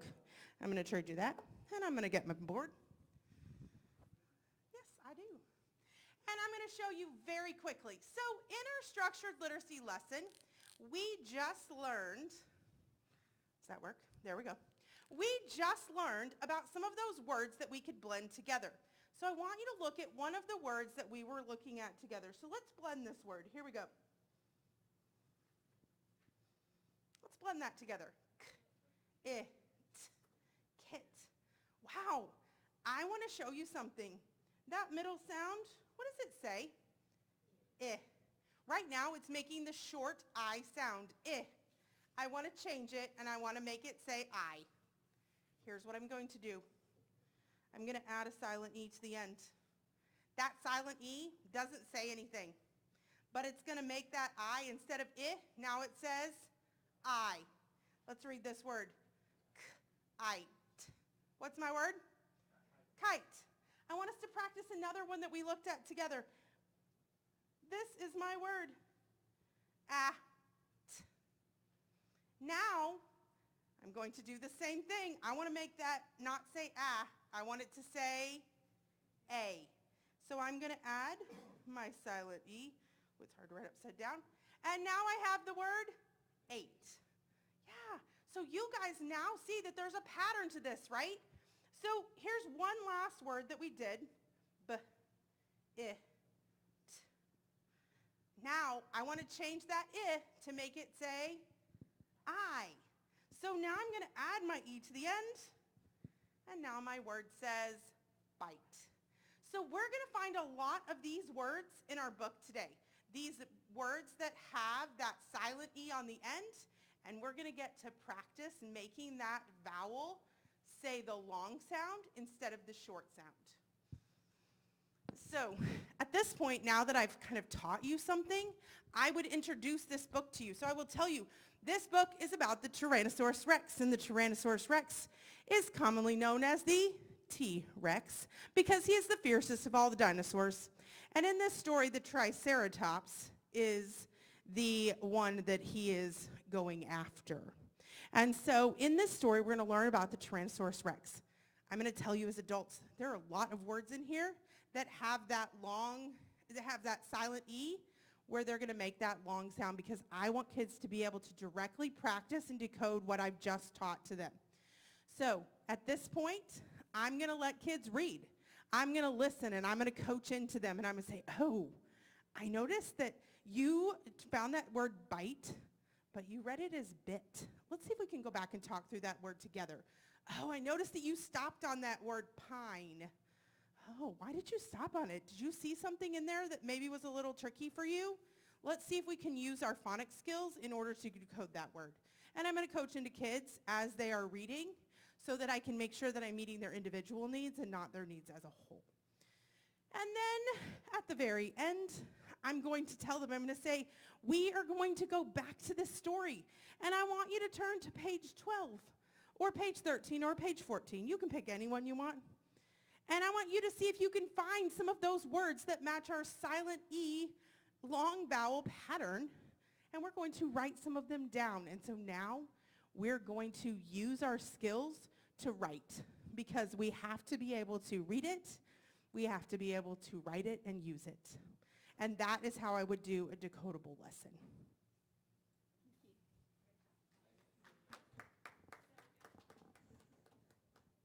Yes. They're going to come pick up all your materials. And then, oh, I'm next. I get to go again. I was going to go sit down. Never mind. All right, ladies, we need one more book, and we're going to give them the new car. Would you be able to do us a favor, Dr. Tinsley? Go back to the literacy instructional model where we've got the reading, writing, and structural literacy. I'm just wondering if you could, as you're giving us the components, maybe point out where you all are at in this. It would be just helpful to have the visual. Of course. So Carrie, you want to take it or? Okay. So, the one that we just did. So the decodable that Whitney or Ms. Hicks just did would fall into this small group independent time, that heart of the workshop that I talked about. So she's already taught this whole group that direct explicit instruction. And then she was able to use this heart of the workshop to determine the needs of kids. This particular group, you guys needed that decodable text. And I'm going to add something to that.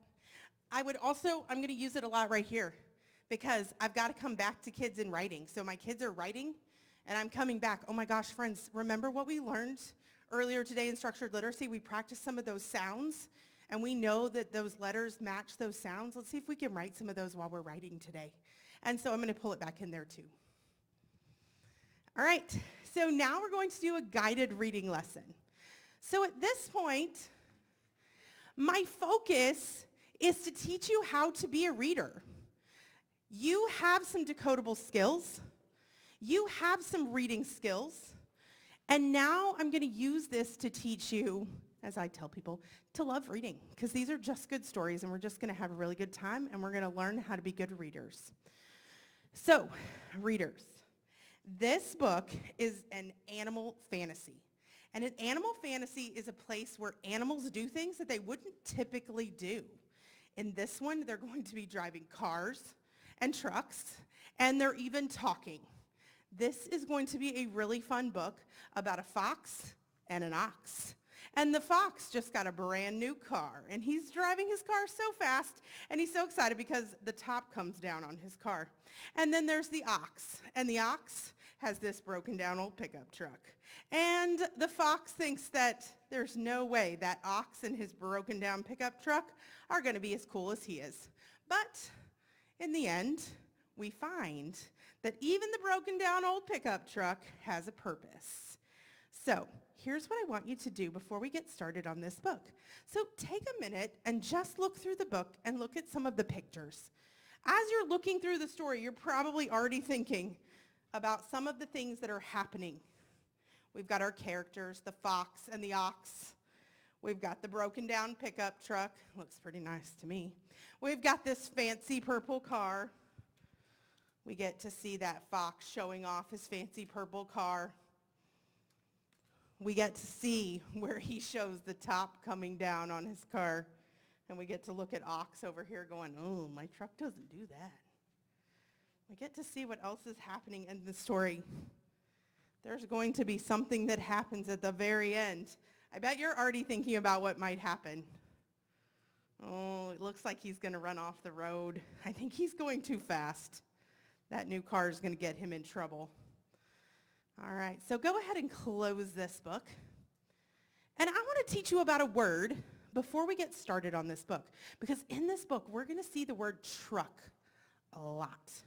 And the word truck is really cool. And if I had more time tonight, I would get my whiteboard out and we would make lots of words that have those blends. Blends are two letters that go together to make the same sound. So truck has a blend. Tur. So we have that T and that R that go together.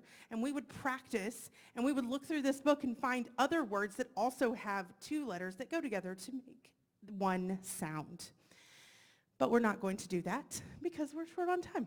So what we're going to do is we're going to move through that part, and now I'm going to challenge you as readers. So readers, when you start reading this book today, I want you to pay close attention to how the author compares and contrasts the truck and the car. Yes, I'm going to say this to first graders, and I'm going to tell them, I want you to find ways that the author shows us that the car and the truck are similar and ways that they are different. And how do they both serve a purpose in the end? And now I'm going to challenge you to read. And just like with the decodable, I'm going to pop in and I'm going to check on you and I'm going to talk to you. Hey, how's it going? Oh, it looks like you're stuck here. Did you find a tricky word? Oh, did you find a place where the author was able to compare and contrast? Oh, I like how you just showed me evidence of that. Yes, they were able to show me that it's different because the top doesn't come down on the truck, just on the car. But they're the same. They both have 4 wheels. So I'm going to pop in. I'm going to talk to kids. I'm going to support them as they're reading. They're going to go, I don't know this word. And I'm going to go, oh, well, you're having trouble with that word car. Can I show you a word that you might know? The word star is up on our word wall. Or the word star is up on our star student poster. Do you think you could use the word star to help you read that word? Yeah, it's car. You're right, it is car. So I'm going to pop in and I'm going to check in on you and all the great things that you're doing as a reader. And then at the end, I'm going to teach you a skill. And this time my skill would be, I'm going to teach you all the words that have that AR, and we're going to practice creating a list of words that follow that same word pattern. Guided reading. So Whitney, can you just lift up real quickly the various strategies that kids were taught in that lesson? Yes, whew, that one has, guided reading is packed full of lots of strategies, and that's what's great about guided reading is the purpose of it is to teach you how to be a reader, because readers don't just do one thing. Readers have to be able to decode. Readers have to be able to study pictures and make predictions. Readers have to be able to understand new vocabulary. Readers have to be able to read fluently, or else it doesn't make sense to them. Readers have to be able to apply all that they already know to work out new words. And so in a small group like this, we're lifting up comprehension, we're lifting up vocabulary, we're lifting up phonics structures, we're lifting up just the fact that we're asking kids to compare and contrast in first grade is a really good high-level comprehension skill. And then we're going to also ask them at the very end to go off and do this work in their book boxes. Thank you.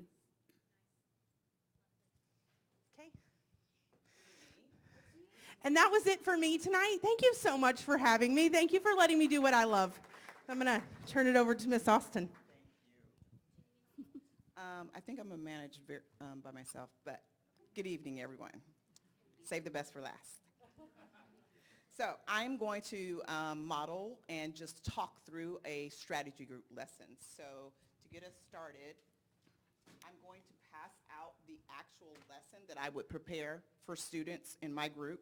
You have a copy of the template, but I want you all to see the actual plan that I would go through with students for a strategy group. So just to be clear, a strategy lesson would be taught to emphasize and to hone in and dig deeper into a skill, a TEK, that has been taught to students previously, or you can frontline it and pull a group for a strategy group to already get them prepared for what you're going to teach coming up. So you have in front of you the actual strategy lesson that I would teach with the small group. And so I'm just going to walk through what that would look like if I was pulling you back on the carpet or the table or something like that. I would start with my complement on skills that we were already working on.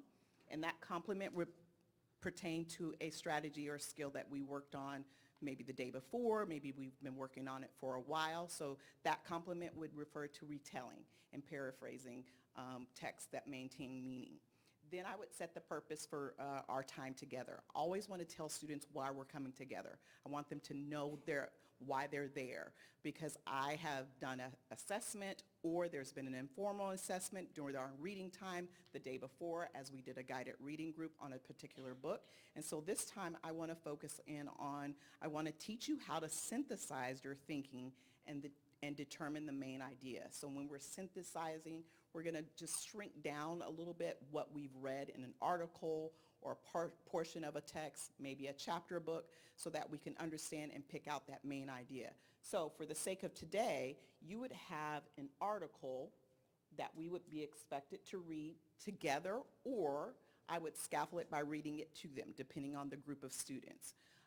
And I'm always wanting to set them up for success. So the purpose of that is not to read through and decode the words, but to understand the idea of what we're focusing on, which is to synthesize our understanding of the article or the text.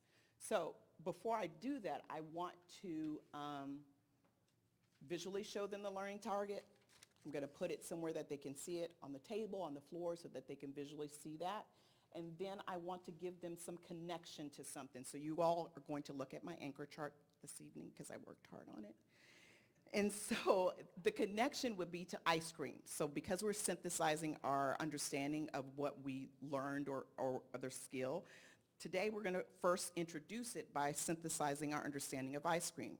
So what are our thoughts about ice cream? So your sticky notes would be lots of sugar, it melts, it's cold, etc. You guys have written these things on a sticky note. I put them up here, and then we synthesize our thinking and come up with our main idea about ice cream.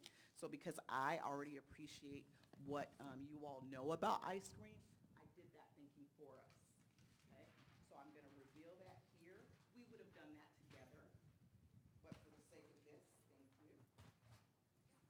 This is our synthesized sentence of what we know about ice cream. So that would be there, and then I move into the text. So for the next portion of our work together would be looking at this article on the Olympics. Okay? So I've modeled, we've done a little bit together to understand what we're about to do, and now the student would look at an article, we would do this portion together, and then we would synthesize our understanding of this article to create one sentence, okay? And from that, then we would develop our sentence for what we understood the Olympics could be, or is it about. It comes from our background knowledge, it comes from the article, and then what we understand the Olympics to be. And you're gonna see this picture. So each student would get their own 3 stickies to write down what they synthesized from the article there, and then we would talk about it and create our one main idea synthesized sentence. And that's a strategy group.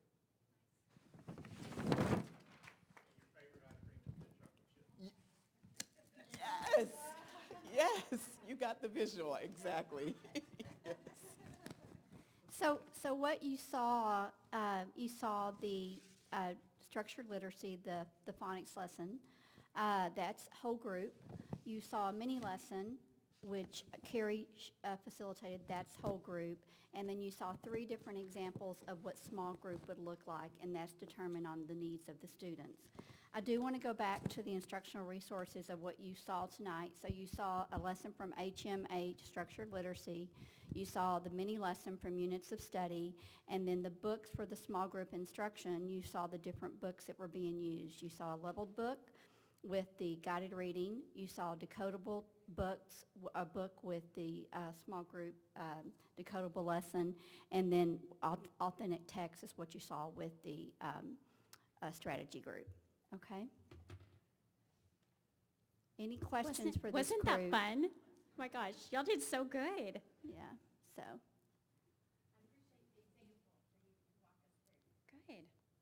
Good. I do have a question. So on that same slide on the resources,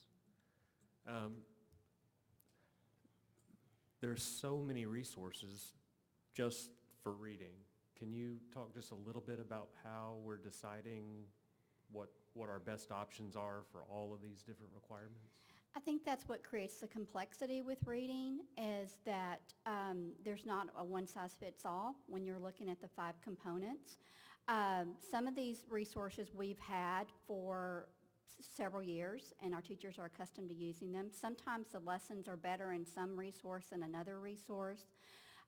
Is what Carrie told you, the heart of the workshop is what we consider the small group instruction, because that really does differentiate.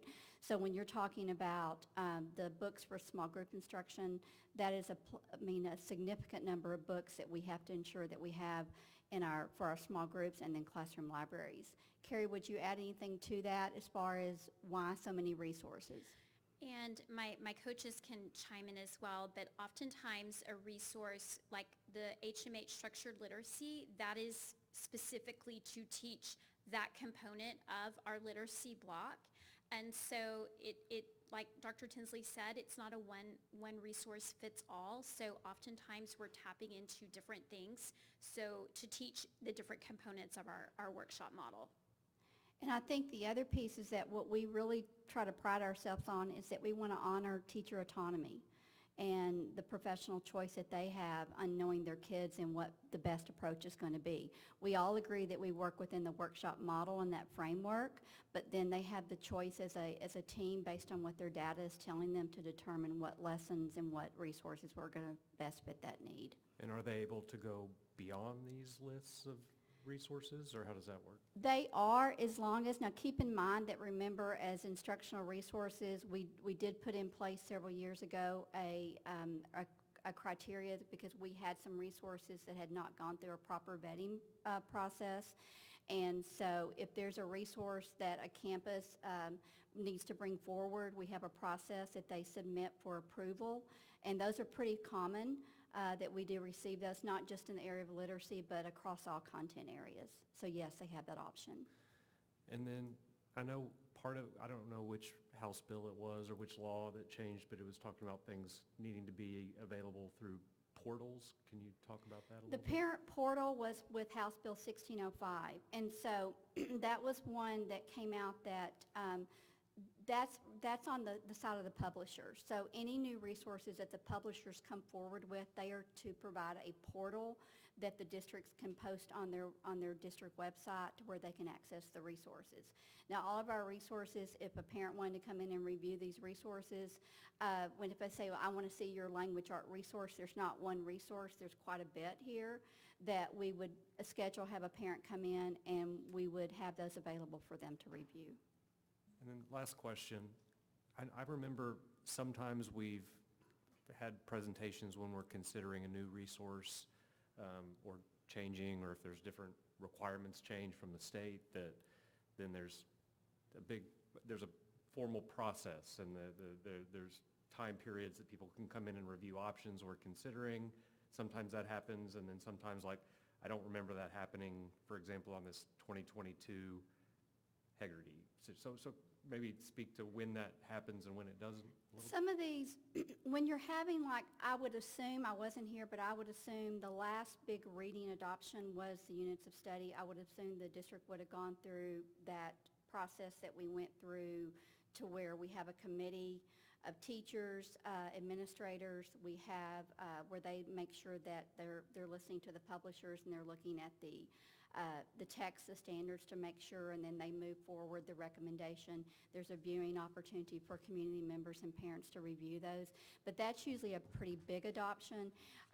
We purchase materials quite frequently. That goes through the campus principal, it goes through my department, and then comes to me eventually for purchasing on those. So to do that with the number of resources that we have, it'd be a lot of manpower to do that. There are some things, like when we purchased Hegarty, we knew there were some gaps in our phonics, and so in phonological awareness, and so we did purchase that, but through the study last year, we figured with Hegarty and Fountas Pinnell, it wasn't quite as comprehensive, so we felt like we needed to purchase something to help support that, and that's how the HMH structure of literacy came about. But science and math are probably the most recent ones that since I've been in Lovejoy, that we've gone through that more formal process with. Somewhat discretion on how big of a change it is? Is that fair to say, or is it? Yes, that would be. And when the standards change generally too, or if you're seeing an impact across multiple grade levels too. Okay. Dr. Tinsley, can you speak to, in regard to the science, was there a TEKS change at Yes, that there was a point in change time? in the standards, yes. And has there been a change in the standard, in the English language arts No. standards? How do we make sure all our curriculum and all of our resources are in alignment with the TEKS and House Bill 1605?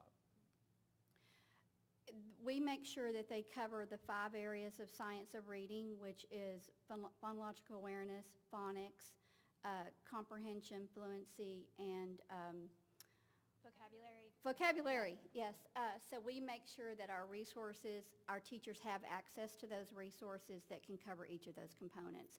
And also within that's one of the reasons with the unit planning guides that we felt like it was super important, because it kind of brought all of that together. Before that, it was a little bit fragmented, and that was feedback we were hearing from our teachers, is that they needed more of a comprehensive planning guide. And so that's how we connect that. And you'll see in those unit planning guides that they have choice even within the resources that they can select. And I would say probably a gap where we've seen the last couple of years under study has been the phonics instruction. So when a law changes, we go through all of our materials to figure out what we need to replace and what we replace it with? Correct.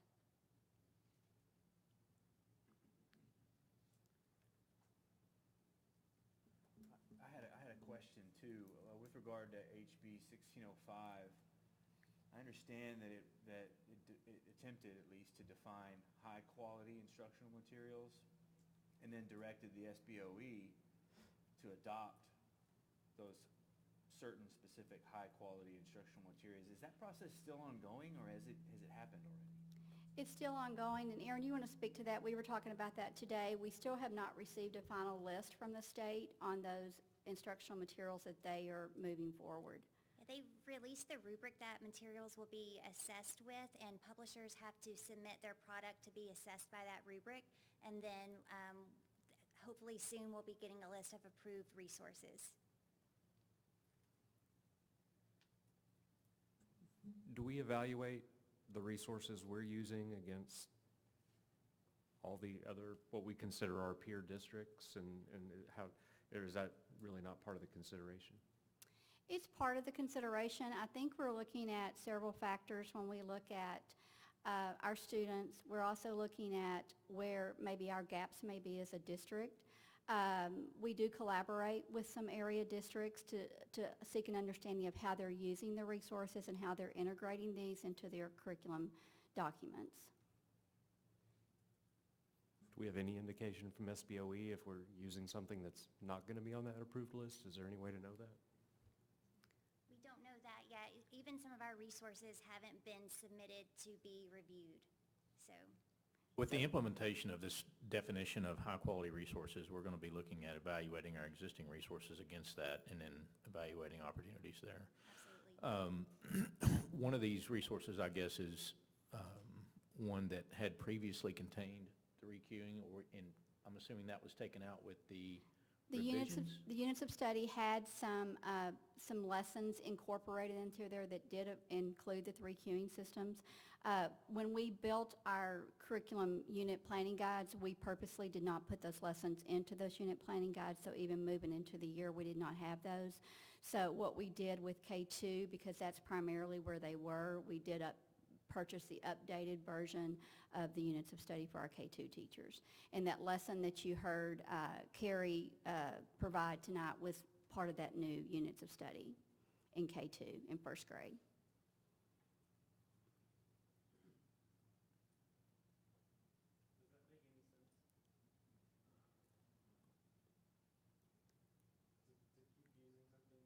Sir, you...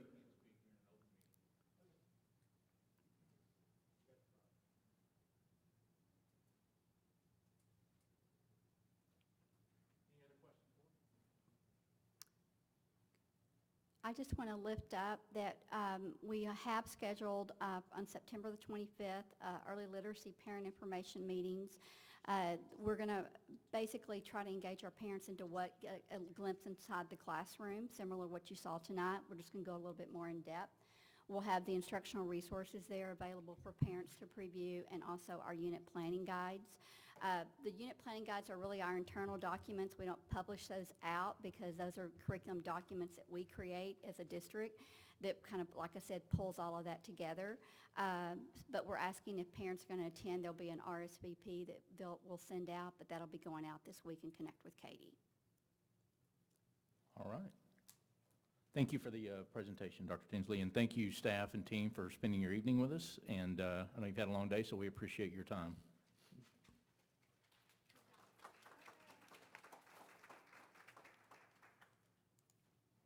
All right, next up is a capital planning committee update. Mr. Percival.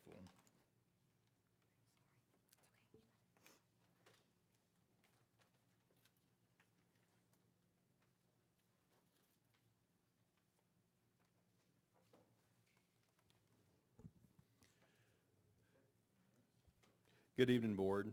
Superintendent Cordell.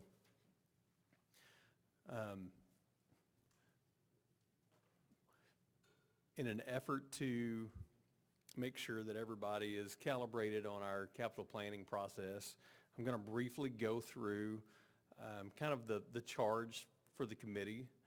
The committee has been doing work now for a number of months, but I just want to make sure that everybody's kind of up to date on that. We're going to cover just a quick summary of what we completed in August, and then some upcoming activity that we have with the committee. So bear with me as I read through some of the information, but I would just want to make sure that we reiterate the purpose and kind of this process. So the purpose of the Capital Planning Committee is to develop a clear vision for Lovejoy ISD's physical learning environments and capital assets, including capital planning priorities, timeline, and financial implications. A capital planning committee will has been studying, capital needs and recommend priorities for a possible future bond election.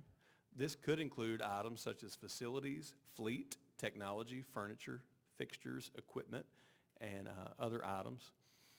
Lovejoy's Capital Planning Committee will provide input to the district in support of the district's strategic goals and those associated short and long-term capital needs.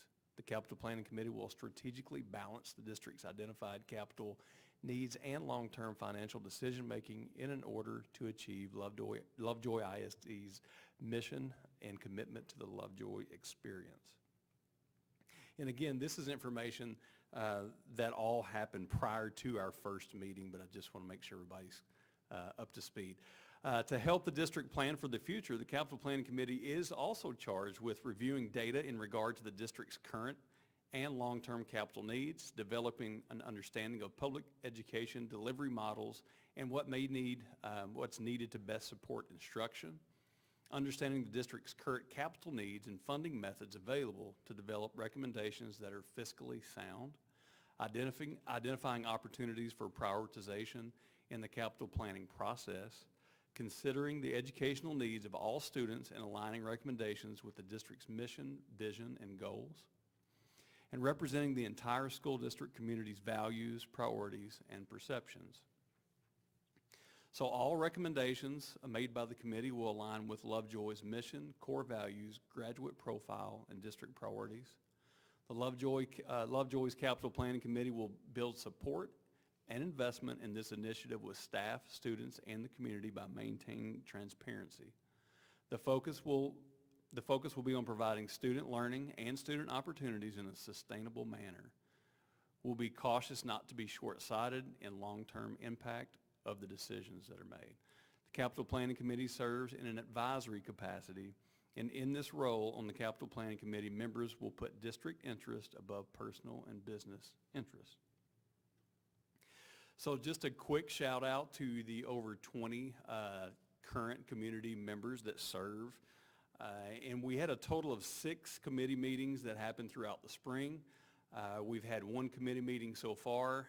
We will have a number of those that I'll show you here in a few slides. But many of you guys participate in this work, and it really is a commitment and a testament to the commitment that our families and our community members have in the school district, not only in the short term, but in the long term, to making sure that we continue to move forward.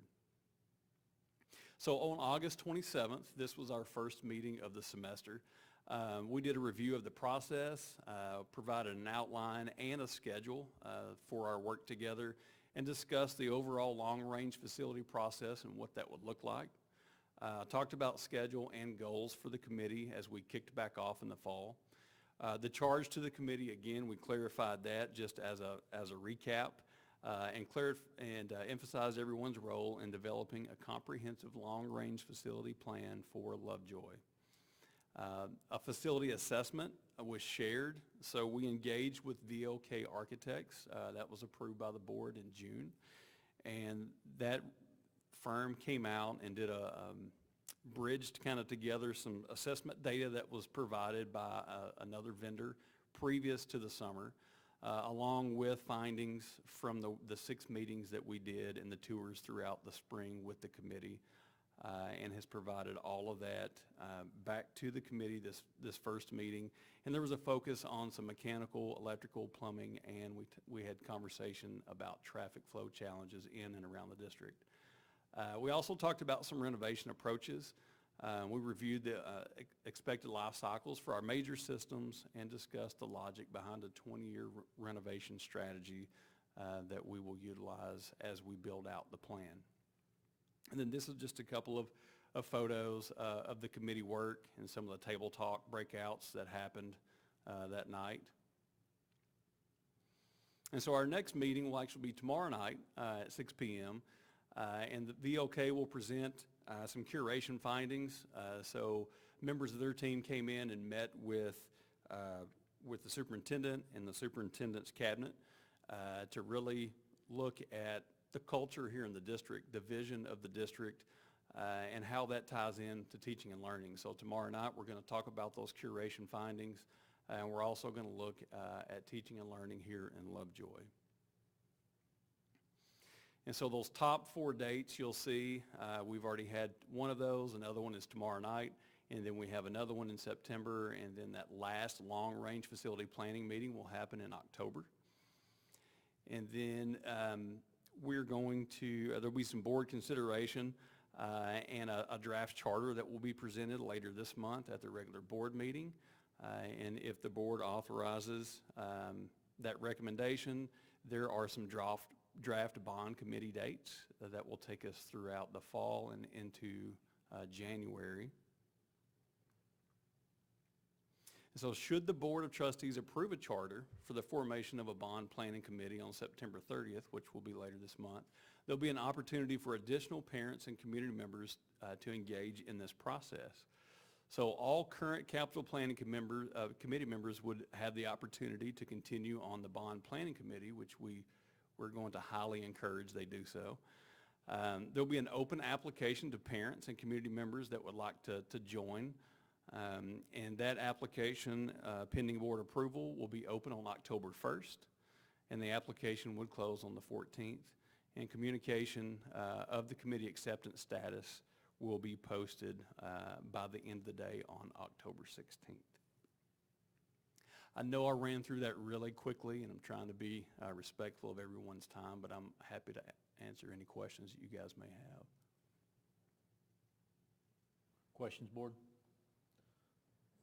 No, I just want to thank all the people that have served on this committee now for already going on over a year, because I think we really started the process even the year prior and then put it on pause and then started it back up again, and now it's a big commitment. So thank you to everybody who's been involved in the process, and we still have a long way to go. I echo those comments. Thank you, Mr. Percival. Thank you. All right. Item 11 is to consider and take possible action on the board legislative subcommittee membership. So I would say that first I want to say thank you for the work of our prior members, Julie, Marvin, and Jason. Our previous year's legislative subcommittee, we did a really great job, covered a lot of ground, and established a committee that didn't exist previously in our board service. The committee and several of the members got to gave testimony in Austin. We worked with different legislators on our concerns, had meetings, and so I just want to say thank you for that and appreciate that work. I would like to appoint the committee to move forward and to, in short order, get a meeting on the books so we can revise our charter and publish our board, our calendar, for lack of better terms, of activity, so that we can begin to understand our priorities and then educate and inform the community on our advocacy efforts. So, or not advocacy, but around our legislative priorities. So, Jeff, Jason, I would like to ask you to serve on that committee if you would be so willing. Yes. All right. Thank you very much. Any other comments or input on item 11? All right. Item 12, consider and take possible action on the 24-25 board goals and district priorities. I just appointed the committee. There's no voter necessary. Consider and take possible action on the 24-25 board goals and district priorities. You have in front of you, or you should have in front of you, a plan on a page.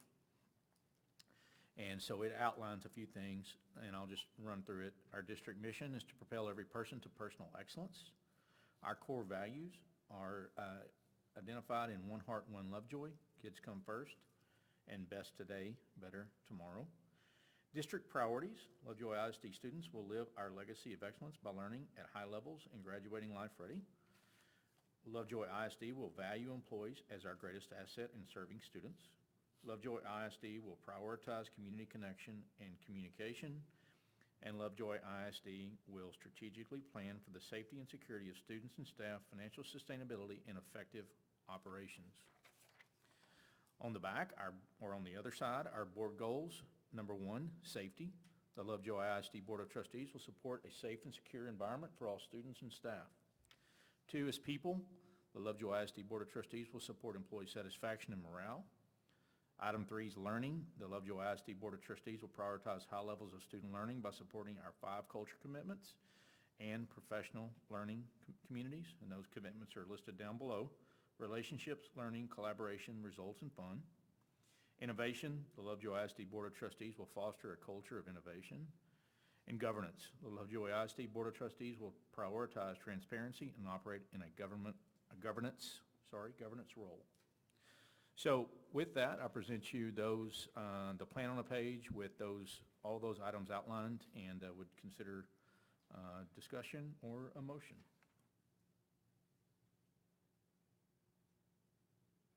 I think you'll find those board goals align with our superintendent goals and provide that consistency as well.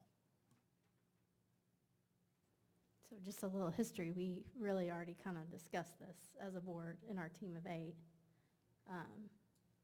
So I don't have any more questions. So if there's no questions, I'd consider a motion to approve the plan on the page, the board goals and district priorities. So moved. So moved, Amy Smith. Second, Mark Wheelis. All in favor? Aye.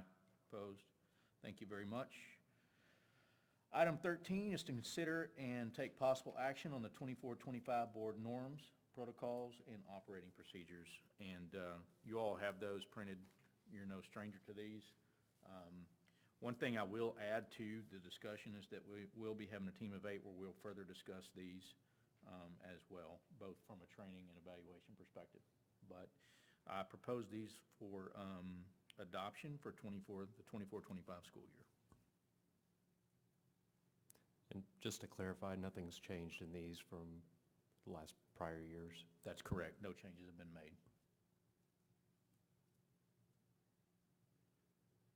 So the thought then would be that we would approve them now, subject to future discussions and future decisions, maybe, to change. Yeah, I've really them. no reason to say that we would change anything unless we as a board determine we need to. I think our team of 8 is to, as a good practice would be, is to continue to stay informed about what our operating procedures and protocols are as a board. So, and if we determine there's something we need to adjust, we can bring it back for an amendment at a later date. I don't anticipate that, but I don't anticipate that we won't. So, to be determined. So I move we adopt the 2024-2025 board norms, protocols, and operating procedures. So moved, Amy Smith.